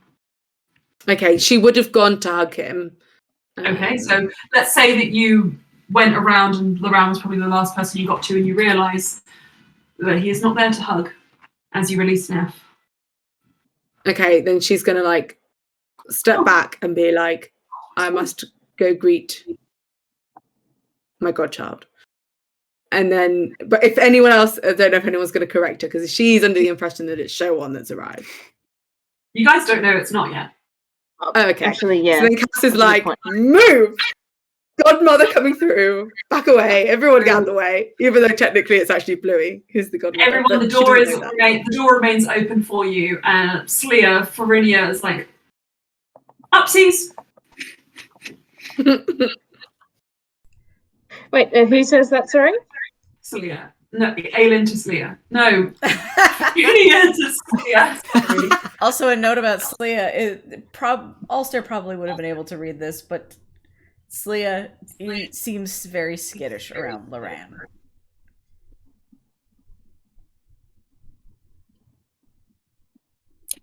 Ulster doesn't seem to be reacting to anything in a particularly emotional way. It's just one of those things of like passive insight would probably give that away. If he notices, if he notices, he doesn't react or question it. Yeah. He just wafts away into the mansion. Farinia looks at you and says, what's wrong? While they're all in there, you can talk to me.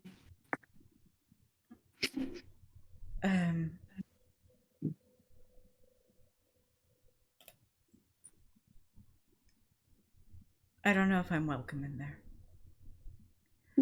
I'll just wait. Farinia looks over your shoulder and she says, the door's open. They're keeping it open. And she walks in. And when she walks in and she passes the door, another figure steps out from around. Two, actually. First is Saraza, just holding the door open for everyone to come in, looking at you expectantly. And then behind him, in his shadow, a figure who hasn't really spoken to you much yet, but has been watching this whole time. You see Gerald holding Valas.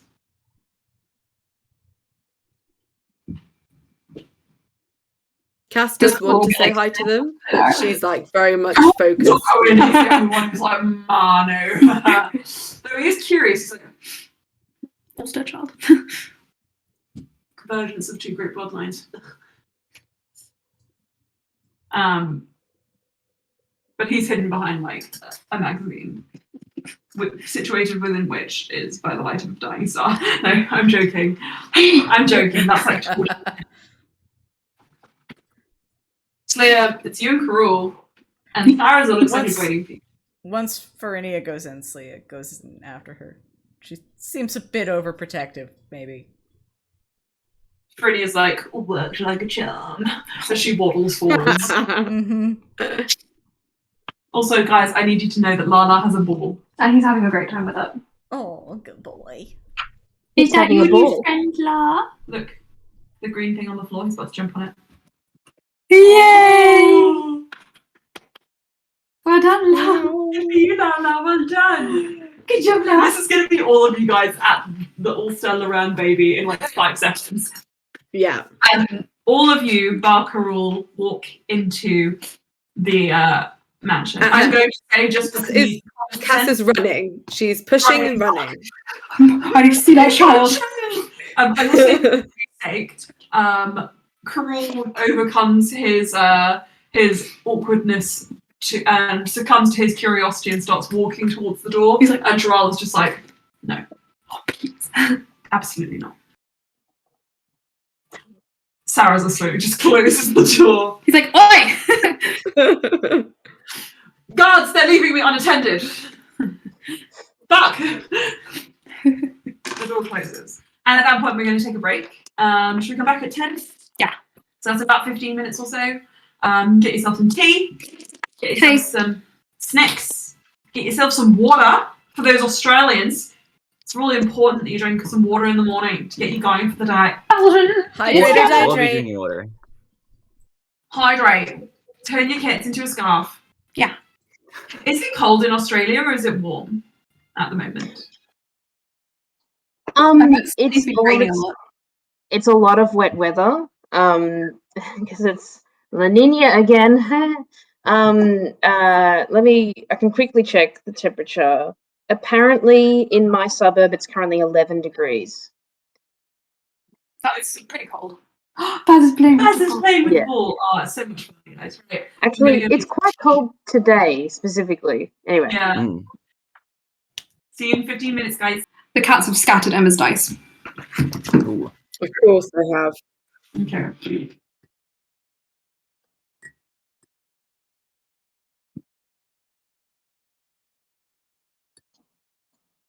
Okay. Hang on. Sorry, just had to press the okay. We're rolling? Yes. Mm-hmm. As you all enter into Loran's mansion, you're surprised to see the sunflower door is still there. In fact, it's a little bit overgrown. And Cass, I don't know if it does, but this might knock the wind out of your pursuit slightly. Like, wow. Yeah, I think Cass is gonna come to a stop a little bit and be like, shall one? And then from behind, sort of like behind the door, there is a corridor, and you hear Loran just say, Zarina. And he comes around, and in his arms, he is holding a little swaddled little child who looked like a little baby lamb in like a little fuzzy blanket that I'm sure is woven from some like really delicate moss and flowers, and it looks like the most comfortable, warm little embrace. And Loran is holding her very delicately in his arms, and she has little pink cheeks, taking a little bit of both of their colorings in her skin tone. Her hair is a glossy white, barely a shade darker than Oscar's. And her eyes, when she opens them and stares at you all, like with confusion because she's never seen another human being in her life other than her parents. I know, I did, yeah. You did? Yeah. They are Loran's peridot green. Shockingly similar colouring to Marlena Winterbrand. However, this is definitely a Dehane child, and definitely a Game On child. Especially, you can tell from the little freckles on her cheeks, the slight like wave in the curls that she has. Ready. Ulster will go, and if Loran lets him pick her up. She's sniffing. Come on. Pats her head. And she just kind of like grumbles a bit. Now everyone, every time you interact with this child, so much as, coming close to it or just doing anything out of the ordinary, you're going to roll a d20. There is a number that I've decided in my head is a DC. And if you hit below that DC, she is going to kick off. Do you want to know how I know this is an accurate mechanic for measuring this? I worked in the kids department. Okay. I know. I think Ulster will first he'll gesture for Cass to come forward because he knows that she's been sent specifically. So be like, don't overwhelm her if you can, guys. Just come forward one by one. Cass is like quivering with excitement. I think Loran would sit you down, Ulster, on like the moss bed. And just so that there's a comfortable space for everyone to approach. So Cass, you are eye to eye with Zarina. As also sitting down. What was Zarina's flower again? Snowdrop. Snowdrops. Okay, good to know. Okay, Cass is going to approach. Is this a sort of greet, or is she out? Can Cass hold her? Ulster will probably let you hold her, unless Loran intervenes. Okay, then that's what Cass would try and do. Sorry, you cut out then, Emma. What was that? Loran sucks in through his teeth, but he doesn't stop you. Okay.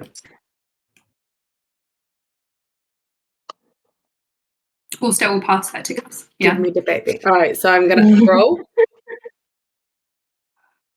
you want me to roll? Emma? Yeah. People asking you questions. I'm sorry. Can you pause for Yeah, hold on.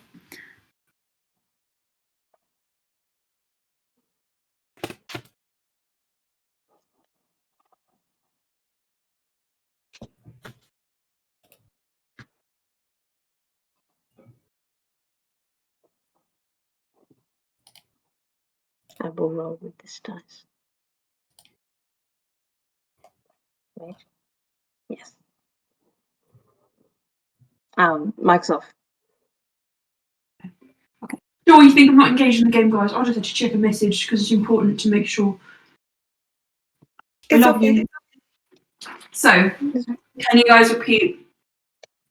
Okay, so Cass is going up and has been past Zarina, and she's gonna hold her, and she's gonna go hello.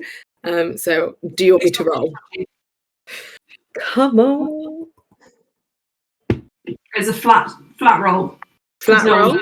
Babies. Not I even got a 14. Even with my experience with the Keon, little. No, you don't get proficiency, but listen, her response to you.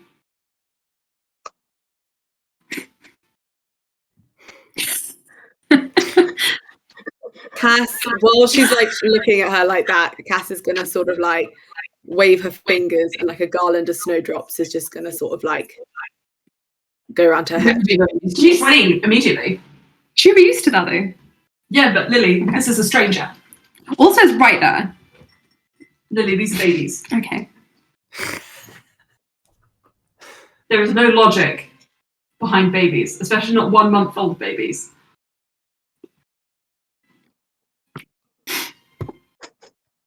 What's your D20, Cass? Do you want me to roll another one? Sorry. Yeah. Oh, I didn't hear you say that. Sorry. Cass rolled 14, didn't she? Yeah, but I'm no, sorry. 19. Oh, okay. Because of the magic. Yeah. And she sneezes, and she's a little globule of snot under her nose, but she looks happy. Cass is gonna say bless you, and then like just wipe the snot away and just be like, oh, you are so beautiful. Yes, you are. You have the best qualities of both your parents, and I'm going to teach you to be very naughty. It's going to be very fun.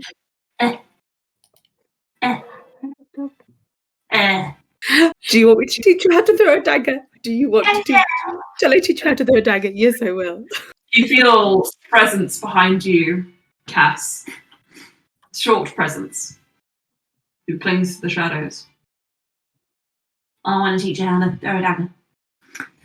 Cass is going to sink a little bit so that Valis can see her. She looks at you, Cass, and she looks up at Valis.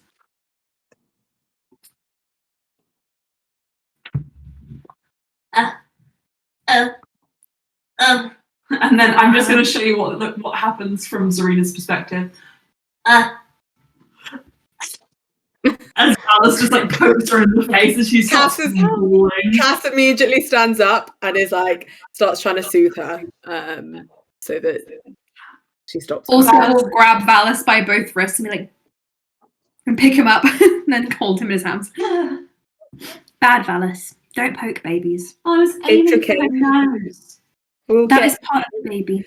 You'll get it back with daggers in your future. It will be. I poke Valis' nose. How do you like it? We don't use that language at your age. I used it before. People did not care. Yes, Cass very much wants to keep Zarina, but she also is like, so this isn't my godchild. Who is godmother or father? Well, she was early, but we kind of got a sense, looks back at Luan, that Bluey and Saraza would be her godparents. Cass is going to smile down at her, and then she's going to look. Who is... I would say that she would probably give Zarina to Saraza first, just because he is godfather and uncle. And Cass is just very much like, I got there first, though. And she's going to... Saraza is hanging back, and he just says, no, I have baby trauma. I don't know if I should be. You don't want to hold your godchild? Or your niece? Also fixes a look at him. Like Cass is also looking. I think they're like standing next to each other, like both with children in their arms. He just looks a little heartbroken look at you, and he just says, what a fine bad luck. That is ridiculous. Take her. Okay. Please roll well. Please roll well. Don't roll in that one. Before you roll. I've already rolled it, but yes. Can I try something to give him advantage? Yes. Ulster will pass Valis to Cass, and he'll go over and hold Zarina with Saraza if he's scared at first. Okay. It's much worse. A fool. With advantage? Yes. It was a 2 and a 5. Oh. So she's already crying because of the whole Valis thing. I'm going to make a roll. For sure. And I'm going to use a luck point. Shit. I'm going to use another luck point. Switch dice. This is what it's like to have an actual child. Another one. Never mind. Okay, it's cursed. She starts crying. Oh no! Guys, I rolled a 5, a 3, and a 5.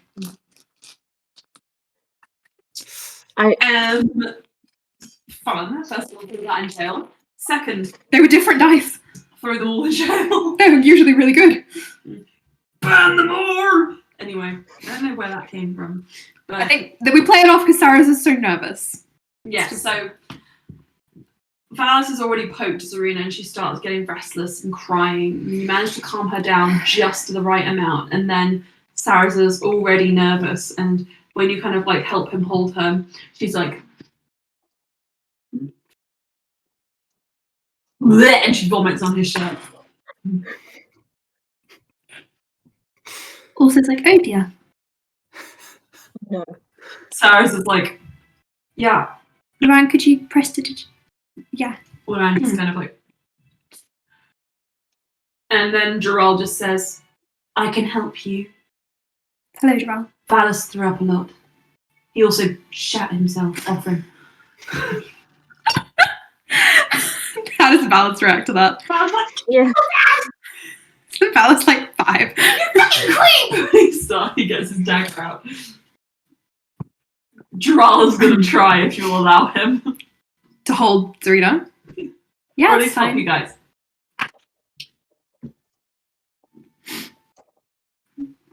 He's like, there. And just stares directly into her eyes. Serena just is like, and then sort of grabs his nose. He did get a 12, which is more than 10. There's a 50-50 chance you make this crying this, just so you're aware. Is that right? Yeah. She is not happy, but she is not crying. And Gerald just says, Sarah, so maybe you want another go. And Sarah's just going to try for redemption. With advantage from Ulster and Gerald. Double advantage for Ulster and Gerald? Oh wow, look at that. How did that suddenly turn from a stationary position to an 11? Wow, the dice are crazy. It makes sense for the story, and guys, these are epilogues. Gerald gives Sarah Zarina, and this time she can have settled in. Just give poor Sarah a break. He deserves a nice relationship with his niece. Yeah. And he sits down on the moss bed beside you, Cass, and Bluey, he beckons you over to meet your godchild. I've never been a godparent before. She's trying to emulate everyone else, how they carefully pick her up. Yeah. Yes, I'm rolling with this dice. Come on. Oh, it went under Claude. That's a 10.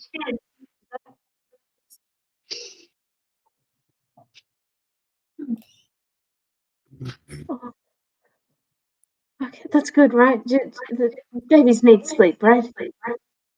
He does sleep at odd moments. Every He 2 says, days. maybe she takes that after you, and looks at Valis. They're not related. They will be friends. Yes, I'm sure. I don't know how blood relatives work. Well, you only have one. Yeah. It's true. I don't know who my parents are. Or if I have siblings. Maybe you spawned like fish. It's most likely I was a twin. One usually gets cast off. Who is this? Oh well. Nev, would you like to come meet the baby? I'd love to. She's so small, and then This passes is her really to good. Nev, How- where she how- comparatively This horrible. really What's the size large. difference between me and the D&D, baby? guys. D&D. Isn't Nev tiny? Wouldn't it be like Nev is holding very something small. perfect? Fast! Actually, Nev is- why the heck not? Have you got any food? Just wrappers. Put them in a drawer. I'm gonna get a Nev is prop. like a giant teddy bear. A prop, okay. Basilton! Play with his food bowl. Oh, come on. Guys, I'm getting I'm a gonna prop. roll.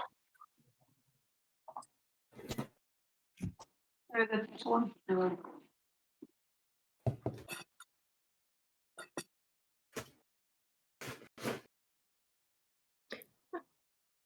I think as Bluey's like about to pass.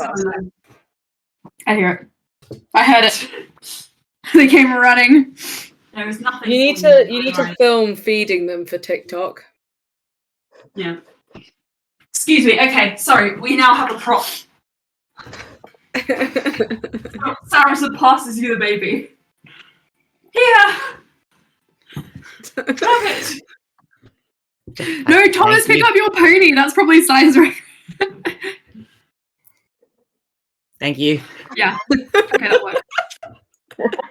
Another one comes out from the side. Who's Just right Serena? from it. We're like, we have to cast one off. That's what we do with twins. No. No. Is this No, a roll baby your dice. Chino? Roll the dice, Neff. Alright. This is fun. It's a Baby 5. I knew it. Is this a baby Chino? Like, goes from perfect contentment to sudden fear. Oh. Neff, Yes. what's your armor class? Oh my god. It's a 17. Scratchy. Have the nails been trimmed? Maybe. There's only so much damage she can do with a -6 strength. But like, -6. she does poke your eye and it's annoying. Ah. Oh. I thought Laram was gonna get that. The moment this happens, Loran does swoop in and is like, this is getting absurd. 15. I'm not joking. And the moment he is in her arms, she goes, He's in her arms. Wow. She's in. she is in his arms. Loran just like nuzzles in. He's like, Just "Nice." jumps into her Loran arms. falls fast This is asleep. weird. She immediately Somewhere punches Titania her, she's smiles. fully formed. Sleer and Frenia haven't seen her yet. That's okay. She's sleeping. Let her No, no. rest. I was gonna ask before I handed her to you just in case Loran just stops talking and says, "Do you want to hold her?" Would that be all right? Everyone else has done it. No one's seeing why it would be a problem. Sure. Can I roll an insight check on Sleer? Yeah, I I think love- Cass might roll an insight check on Loran. I was going to say 21. Loran. 19. Casper, and also 21 on Slayer. What does that get for you, Eamon? Well, Sleia rolled a. It's funny. She rolled a 20 for deception, a dirty 20. What do you? So also She's- you see part what She's Slayer is trying to do rambling a something. little bit. She seems, and you might have caught her flinch when Loran cast prestidigitation. Also kind of cocks his head to the side and stares at Sleer unblinking. You're scared of Loran. What did we get for Loran's just before we get into this out of interest? For Loran, Louis, you rolled. That's for the healer. I rolled a dirty 20 on insight for Loran. Cass, you rolled an 18. Is that right? 19. 19. So with the two of you, Loran's not trying to hide anything. He has not missed Sleer's body language. He's intelligent. Yeah? The dried flowers. Our cats have destroyed our dried flowers. We're going to take a very quick break, but I will finish my thought process. Are they okay? Lily does not sound happy. Loran has noticed Sleer's body language, and he looks conflicted. But I will be right back. Emma, quickly, what Yeah. time are we planning on playing till? About 11, half an hour more or so. Okay, just because I'm up very early, so If you want to, you can drop off now. I would have like, made a segue for you, but I think I need to go help Lily. If you just tell me what you want to do. yeah, okay, go help Lily. I'll Okay. Are you I'll go refill. complete not down? You're into them. Into your cage and think about what you've done. Do you think they understand the consequence on her? No, probably not, but it's better than them wrecking things and breaking them. They like their cage anyway. It's quite big. So we have at the front of our house, we have dried flowers, and recently they've developed a habit of eating them. So that crash I heard earlier where I asked Emma if the kitchen was open was actually them pulling the flowers down. Did anything break, or is it just the flowers on the floor? Just the flowers. So like some of the flowers are broken and scattered, like break them with the anti-scrap. Yeah, I've put them in the cage for now. Look at them. They know they've done something wrong. Weirdo. They're looking at us like.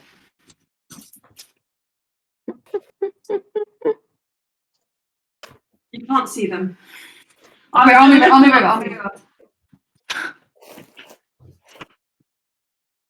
my god! No. Hello.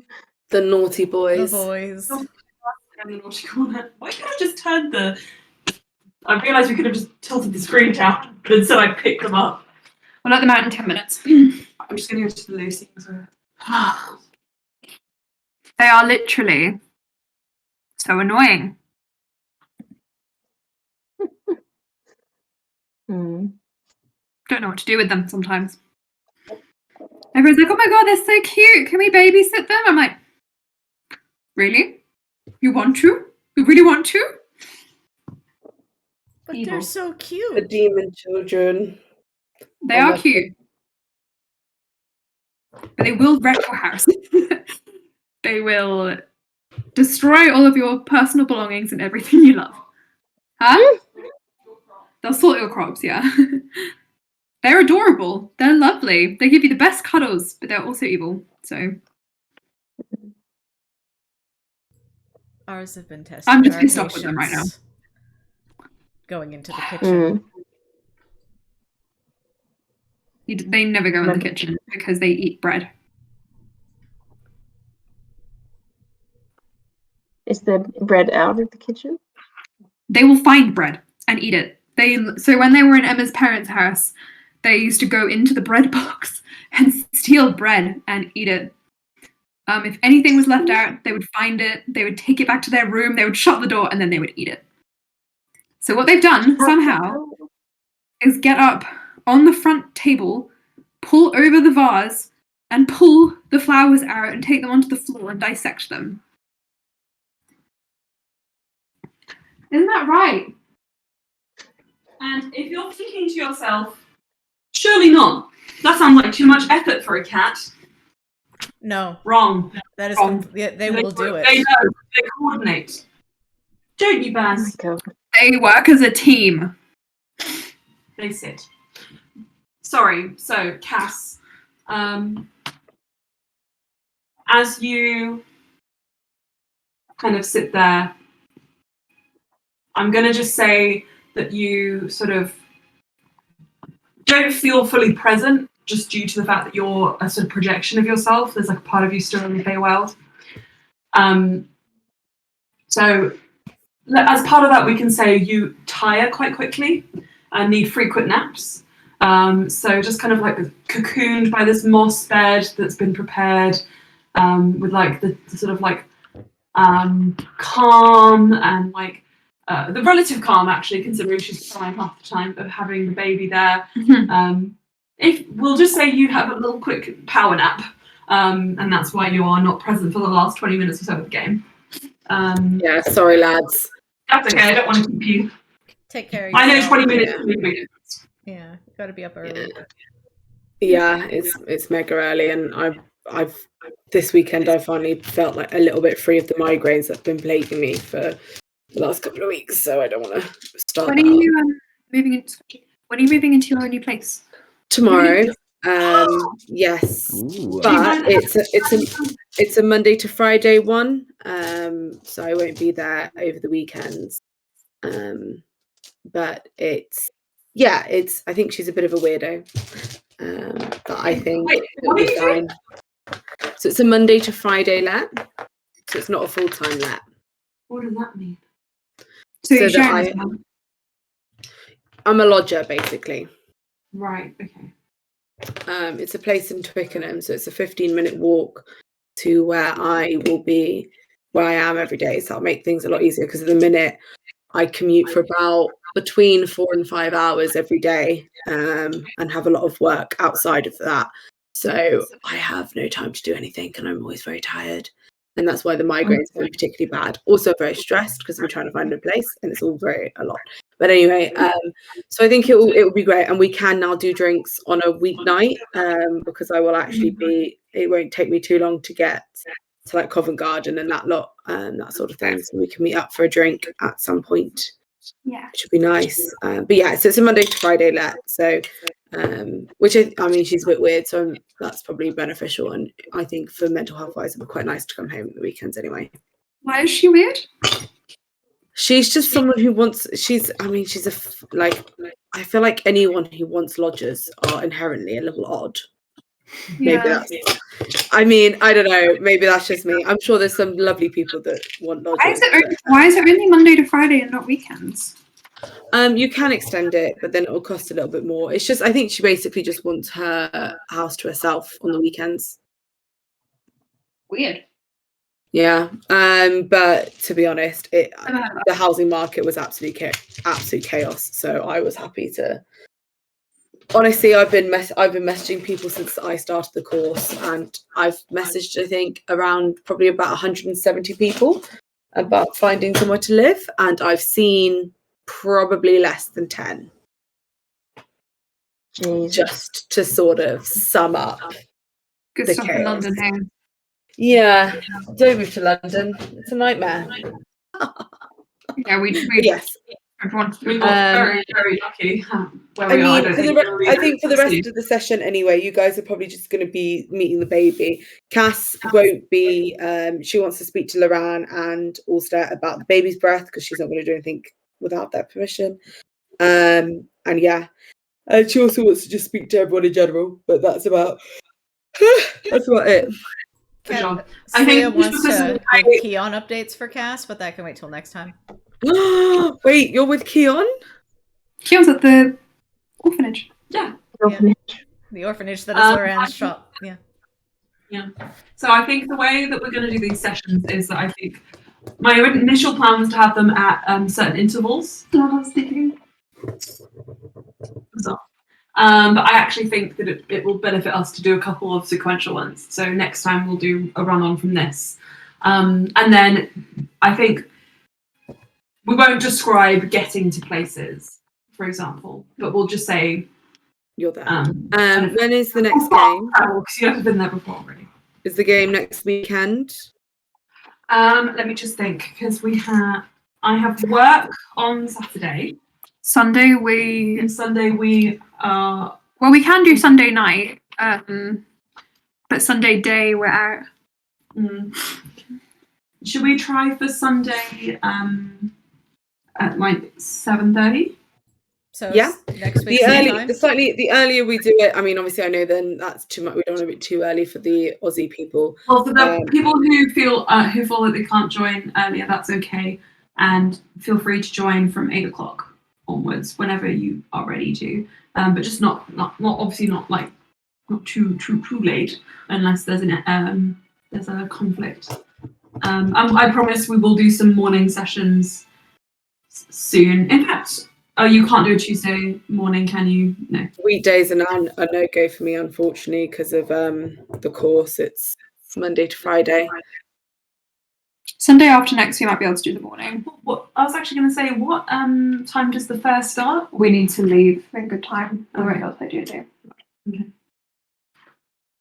No, I was confused. Okay. Okay. Right. Well, we'll confirm it on the chat. Okay. We'll confirm on the chat, right? Yeah, Cass isn't going to do anything with the baby's breath, and she's just basically. I think she's just so happy to see you all that she basically is just going to sit there and just be like, no. And occasionally. Yes.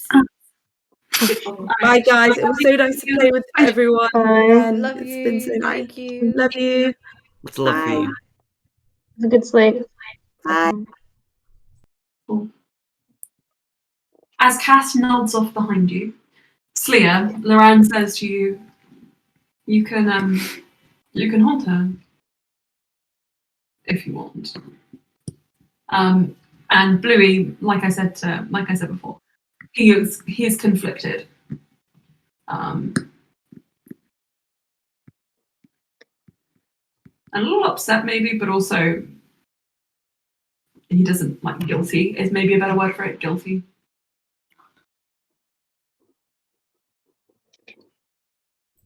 I mean, I would like to.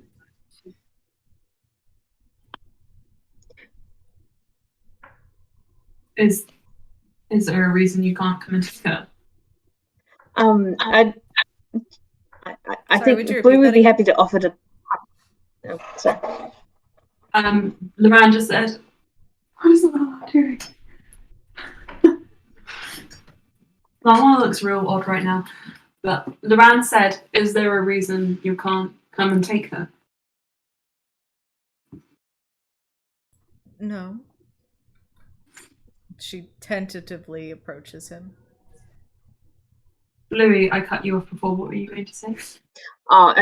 Blue may offer to help to like pass Yeah. the baby along because it seems like both of them are You act averse to. around. Also picks up Valis again.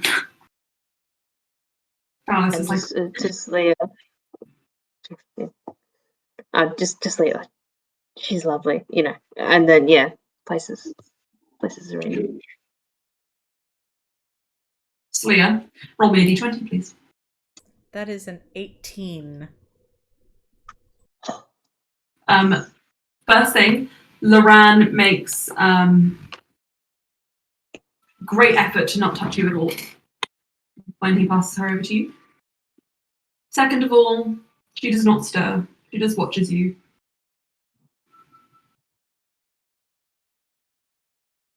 Once Zarina is No, in Slia's arms, she just kind of like smiles at her and like, you know that thing where you kind of like put your finger in like a baby's hand and they like grip it, and just kind of like Really cuddle hot it. as well. Yeah, it's adorable. Yes. She's like, She's very strong, Slia. Yeah. It hurt. Oh. Goodness. Don't know where she got that from. Sarah's a blink in the corner.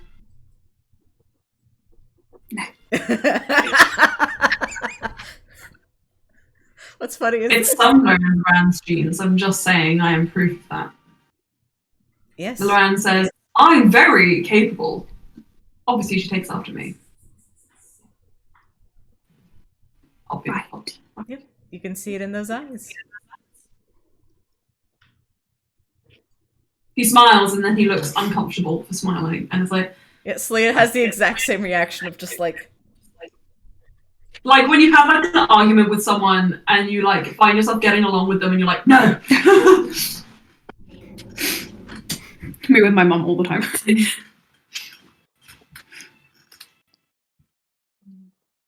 After a few like minutes of just general cuteness but also awkwardness, Allstar will pick Zarina up and then he's gonna go over to the door, open it, stand back 2 meters and go, you may look, and just hold Zarina up to Cruel. Cruel's like sitting there with a latte, looking aghast. And as you kick the door open, Cruel is not the only person there. You see Lucas. Hey, Lucas. Has a sharp pistol and hanging off of her, Rolmy, who looks just fresh awake after a fainting fit. And the moment he lays eyes on Zarina, he just goes, and passes out. Right, Allstar steps out of the mansion, holding Zarina on one arm. It's fine. It's like, no, 2 meters. God damn it, where did this come from? And 2 miles of school is 2 meters of me. We're going to get the wrong idea if you say that. It's in the restraining order. Allstar pulls out something from his pocket and starts going through it. Loran drafted this. Stop. Yeah, of course, I know. He sent me loads of copies from Beyond Veil. Right, Allstar folds it back up. Oh, is he... points at Romney. Is he? Sharp Pistol is just staring at the small, and she's like, and Lucas is like, Lala, what are you doing? Guys, Lala's being really weird. He's trying to dig a hole. You can't dig your way out. Baz has fallen asleep. There is no escape. What's that noise you just made? What? Lala? Yeah! Didn't hear it. He just went like, Jesus Christ. It was so fucking weird! Love you, weird alien. He is a goblin. Also, will hold up Zarina. Lucas just says, This is my child. she's beautiful. She is. Say hello, Zarina. Passes to Lucas. Sorry, can I not just have I need...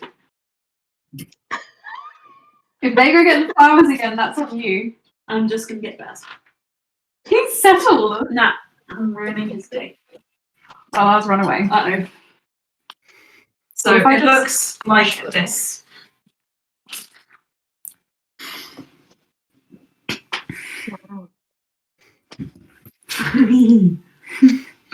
And Lucas is just like,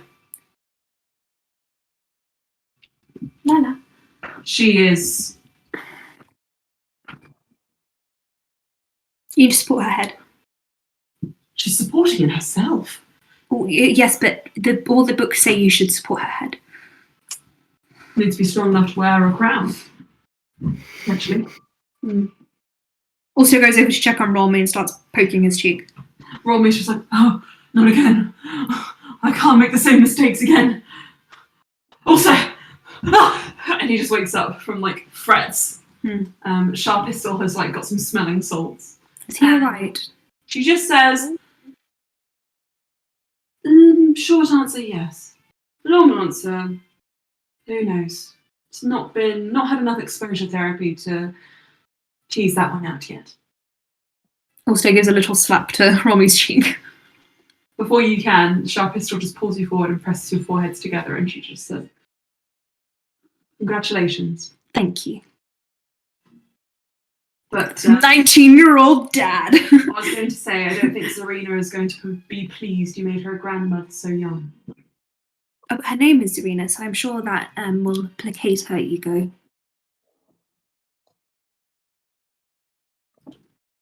Her name is Zarina. Mhm. I suppose we did neglect you. Yes. And also it's not in our custom or culture to name children after your parents. I actually think it's a bit strange if we called one of them Sharp Pistol or Rolmy, because then I would always think of you. And Loran says, whereas I never think of my granduncle Loran when I say my name. What? Your granduncle Loran? I'm the man himself. There's another Loran. He is long dead. Oh well. Takes Zarina, passes to Sharp Pistol. There's so much power there. Another Loran. There's Who another is Loran. he? How did he die? Why has he never been mentioned before? Moving on. Anyway, Wow. everybody, you are still present here, by the way, as well. If you want to assist in reviving Rolmy, who is having like these frets, nightmares, and stirrings. Come on, Rolmy. I think Can Celia Well, do we a might- medicine check? I was gonna like motion to Nev, be like, you still know your medical stuff, right? And sort of shows. What's a medical? I've never heard of one of those. What's a medical? Neff, you do know you have powers, and you have used them. I know that bones are teeth. I will assist Celia in that case. Neff is just like, I'm the smartest family in this person. An actual quote from my actual brother. Yeah.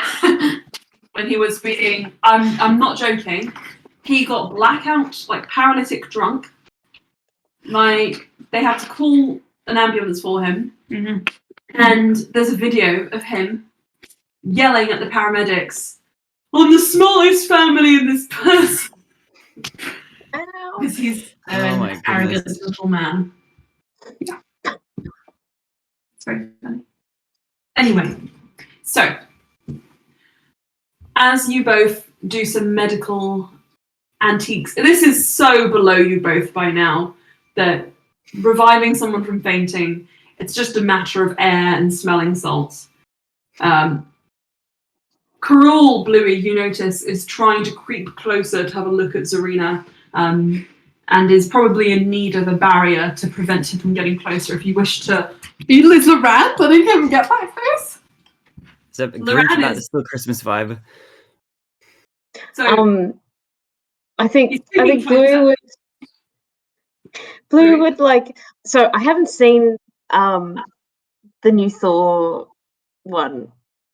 That one, Love and Thunder. I haven't seen it, but I do know the meme. Well, hang on, is it from that film? I can't remember. Where Thor sort of comes into the picture as someone's like looking at a group of people, and sort of Bluey sort of comes sort of in between just to make sure there's like a physical. Gotcha. Yeah, looking so at you Karul. kind of like, and Karul is like, I'm fine. I just want to see. Well, then you can angle yourself if you want. Because he just gives up, I think, after that. He's completely harmless, though. The Rand does not share this sentiment, you can tell by the look on his face. However, as all of this is happening, Jaral kind of comes over with Valis in hand and sort of situates him on Karul's lap. And Valis is like, no, but much like at the interrogation before, he's not making any real effort to get off. And Jaral is sitting there as well, alongside him to try and placate him somehow. And I think giving Valis is excluded. The man just says, terrifying prospect. Hmm. And then He does make good coffee. Hold back on your praise. As you're having this conversation, Saraza comes up and has taken himself back into the cage and claps Loran on the shoulder. They like the fish. And also, you're close enough just to hear Saraza just says, congratulations, brother. She's beautiful. And it looks like he's crying just a little bit. And Loran just kind of like shrugs and then bumps into him. I beat you to it. Saraza cringes. Yeah. It's not that difficult. Saraza doesn't have sex very often. hang on. The word sex immediately resuscitates He's like, who said sex and why was it also let's turn the voice? Karul from the corner just said, more often than you'd think. And Jaral just goes, Can I insight check Karul? yeah. Slia stares at the floor. 18. He leaves very little room for interpretation. Also seems to be doing like a computer startup stare at Karul. You can hear the noise. Mm-hmm. Would Never pick this up, or was she already on the way to the teleport thing last session? No, she wouldn't have picked this up. Oh boy. By the way, outside the door. Is that something I need to know? Saraza? Loran looks pale, by the way. Can someone enlighten me? Saraza?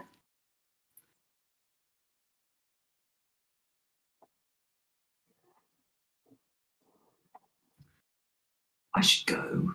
Karul? Well, no, I'll tell. I will say it. God damn it! Anything is better than hearing it out of your mouth. That is true.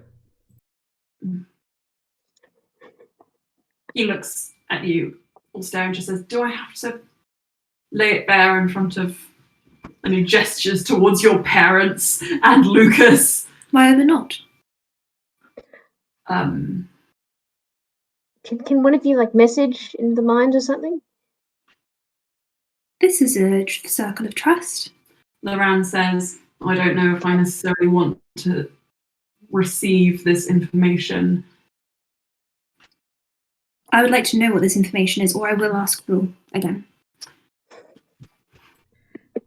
Thank you, Chloe. It's a brief privacy. Looks over at Sarazar like, to say, I could volunteer to send that message.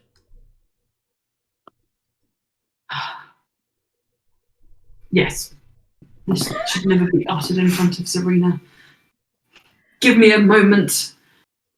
So Slia sends a message to Ulster saying that Sarazar has been hooking up with... No. He's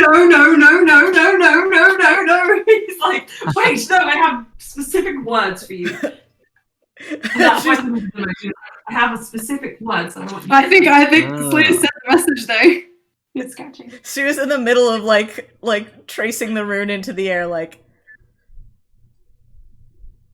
Slia, I did not give you permission for this.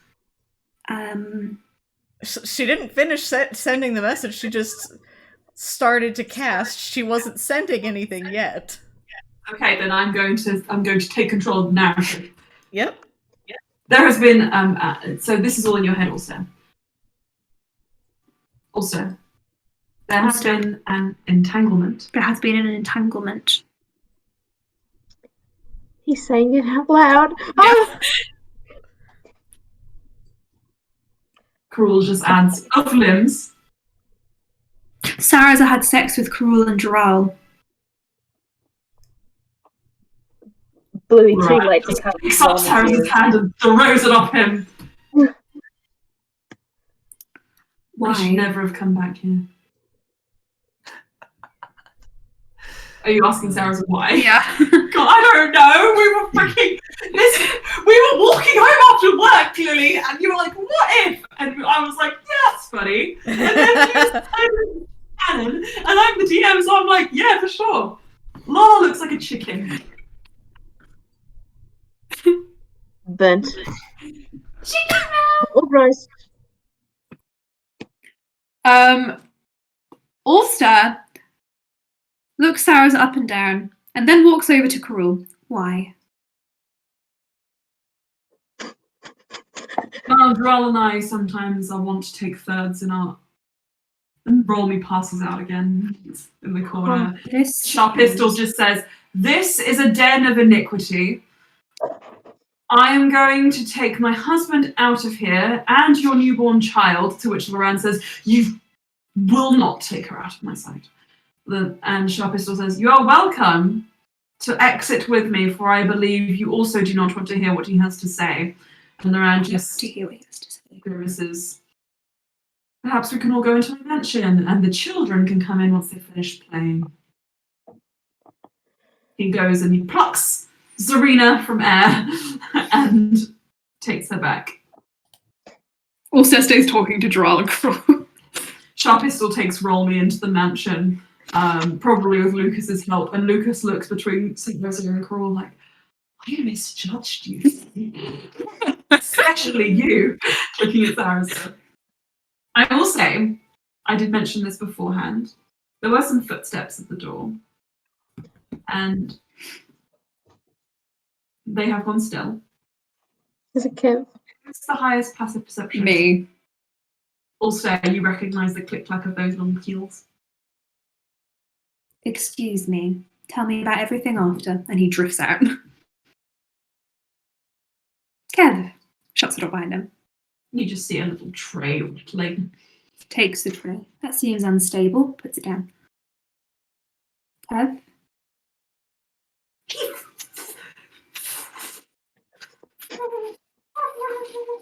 Fornicated!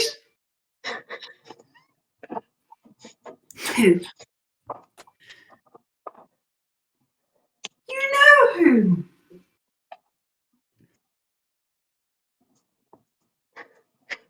Sarazar? Don't speak his name. I thought he liked me. He was going to make us family, Ulster. I think Sarazar just went through a traumatic divorce and is probably processing his feelings in slightly odd ways. We may look, no, also you don't understand. We may not be courting currently, but he knows I have intent for him. How does he know that? I have alluded to it in our letters. They're very explicit. Let me read one to you. Dear Sarazer, I observed the way you observed me yesterday, and I thought you were admiring my lapels. If this was correct, I will send you the note of the tailor from whence I bought them, for I also believe that they would suit your countenance. Yours sincerest, Kev Ambrose. See, 'tis clear. Oh my gosh. No, you are incorrect. That is not in fact clear at all. I mentioned the lapels. I gave him the name of my tailor. No, I don't think he would take that as you showing your interest in him. But he never changes his clothes. He wears them to exhaustion. He might also have gotten the wrong impression from you wearing my clothes. And he takes Kev's shirt and like peers and other garments. So you don't understand. Shu has been... No one believes me. Kev, have you or have you not been stealing my clothes for a few years now? Yes, but my intent has changed. Have you told Sarazer that? No. But there's a difference between wearing someone's clothes that are discarded and re-sewn for them one moment after one wear. You're a prince. It's a waste. So I will have them. And treasure them. There's a difference between that and having premarital relations with two men married. Coitus! He's trying so hard not to react. I think you'll find that Cruel and Jarrell actually haven't had a ceremony yet, so they were all committing premarital sin in your eyes. Sin everywhere. I committed premarital sin. Austere, do not speak the words.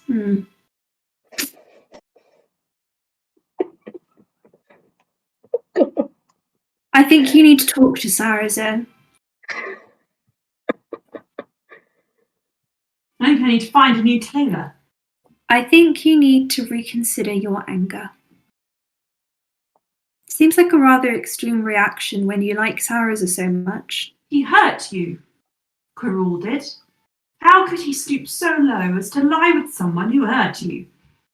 This version of Quirrell really doesn't actually offend me in any way. It's more like he makes lattes and occasionally annoying comments.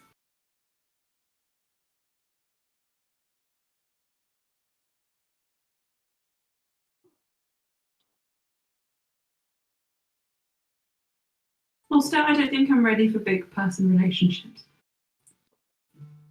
That's nice. He pats Kev on the head. Well, then you should take your time. Seems very complicated. Yes. Yes, it is. Right. But you should talk to Sarazer anyway, because I know he sees you as a dear friend. Good, very good. Good, very good. And he starts to walk away. Kev, He looks very sad. Kev, Luann has told me that when people look sad, I should do this. He opens his arms. Would you like a hug? A kiss, maybe? A hug. Kev. And if you like Sarazer, don't ask me for kisses. That was more of a wish fulfillment to see if you'd actually say yes. Anyway, he hugs you. Also, it's just like, I don't think anything I said really sunk in, but anyway. Gives him a hug. Wait, there's one more thing I must do. How would this work? I think he pulls out a portable changing sheet and just wraps it around himself, and there's a quick change flurry of movement and a pile of your clothes just land on the floor, and he drops the sheet and he is in a three-piece fancy boy suit. You see, you have so many nice clothes for yourself, you really don't need these. Ulster flicks an ember onto them and burns them all.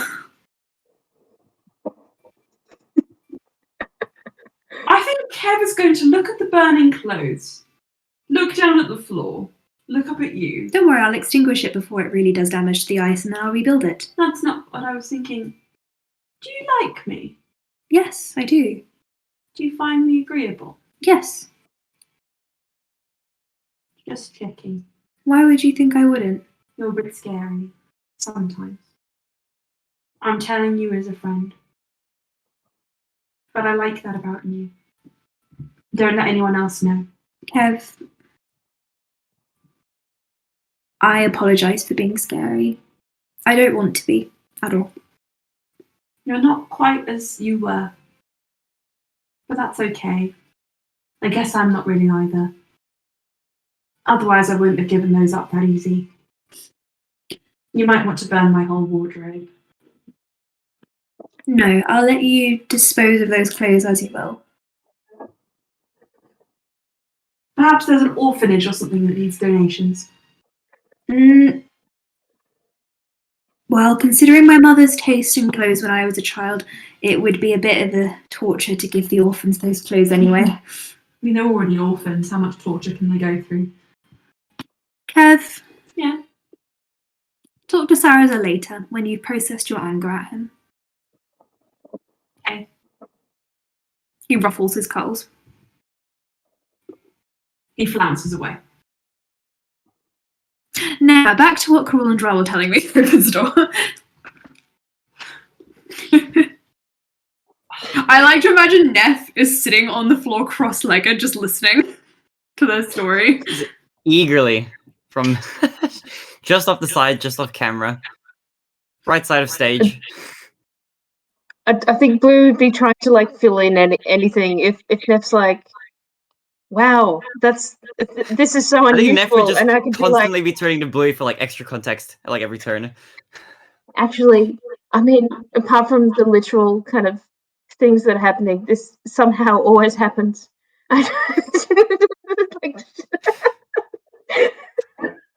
Are you guys within the mansion or without? I meant Neff was sitting in front of Carol and Drow listening to their story. Well, so what's happened is there have been a pair of earmuffs conjured for Valis, and a weird little like screen showing something called Coco Melon, which he's now like obsessed with. No, I'm joking. But he's just like staring at his own little comic, and he's just like focusing on anything except the conversation that his dads are having. Very nice. Thank you, Mr. Lala, sitting on it, and. If you are both still on the outside, you just hear them saying, Gerald just says, was it really necessary to tell him right now? And then Crawl said, no, but it was funny. You're so lucky I love you. Ulster strides up. Many people do. Someone has to. Ulster. Huh.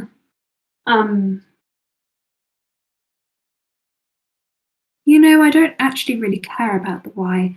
But everyone else seems a bit aghast, so don't do it again. Slayer just shrugs. If this is a command, you are my employer. And I am. don't want to cause any rifts in the workplace. Yes. He looks at Carol. And you? Carol doesn't work here. Skills.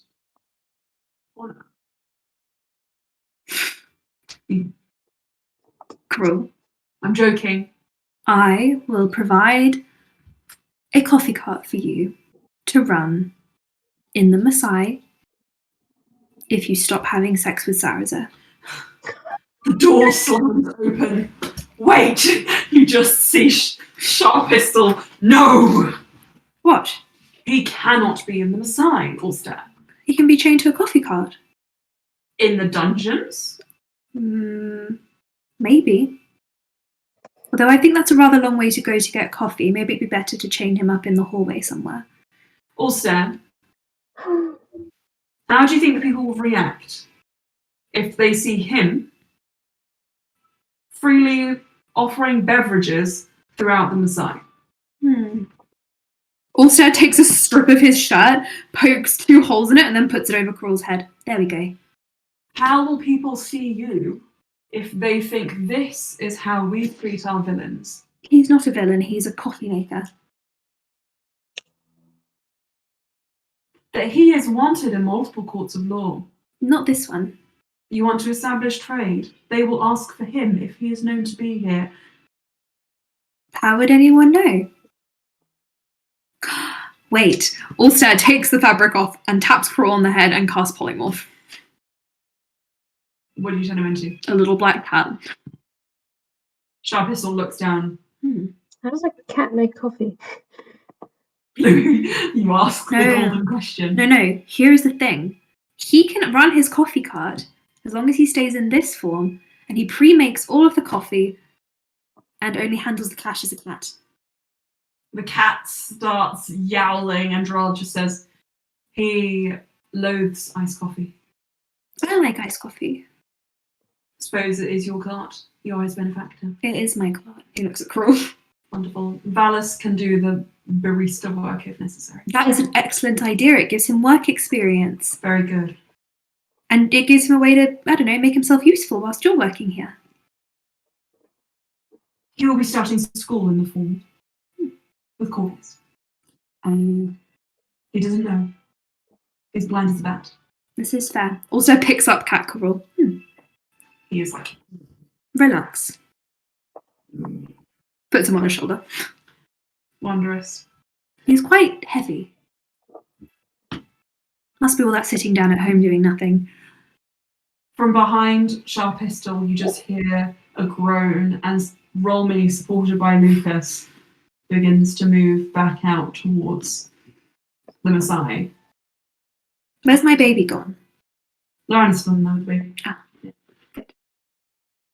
If you lean in, you would be able to see him sitting on the moss near Sean's door. And distracted, but still holding the Crawl cat. You see Rolmy and Lucas, and Rolmy just says, "She reminds me of you." Are you okay? He sort of shakes off Lucas's arm, and then he holds you. Crawl cat's squished. Crawl cat is squished.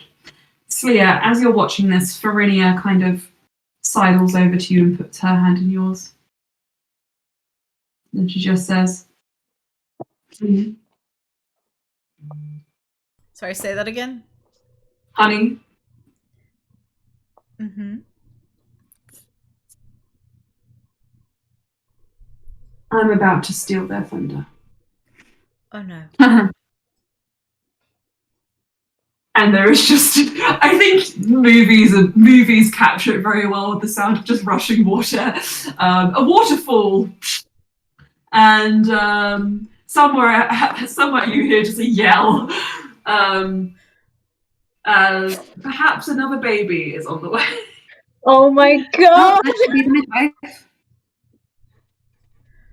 Anywho, I think we'll end the session there. Because I don't want this to happen at midnight, and I also don't want cats to miss it. Yeah. It's happening! It's happening! So many children. Okay, so the next session will be a continuous sort of on from this, just to wrap everything up. Sunday night. On a Sunday night, yeah. So same time as this one, roughly? Yeah. And then the one after that, we will do another time skip, hopefully. A little bit longer this time, just so that you guys can have all your dynamics worked out.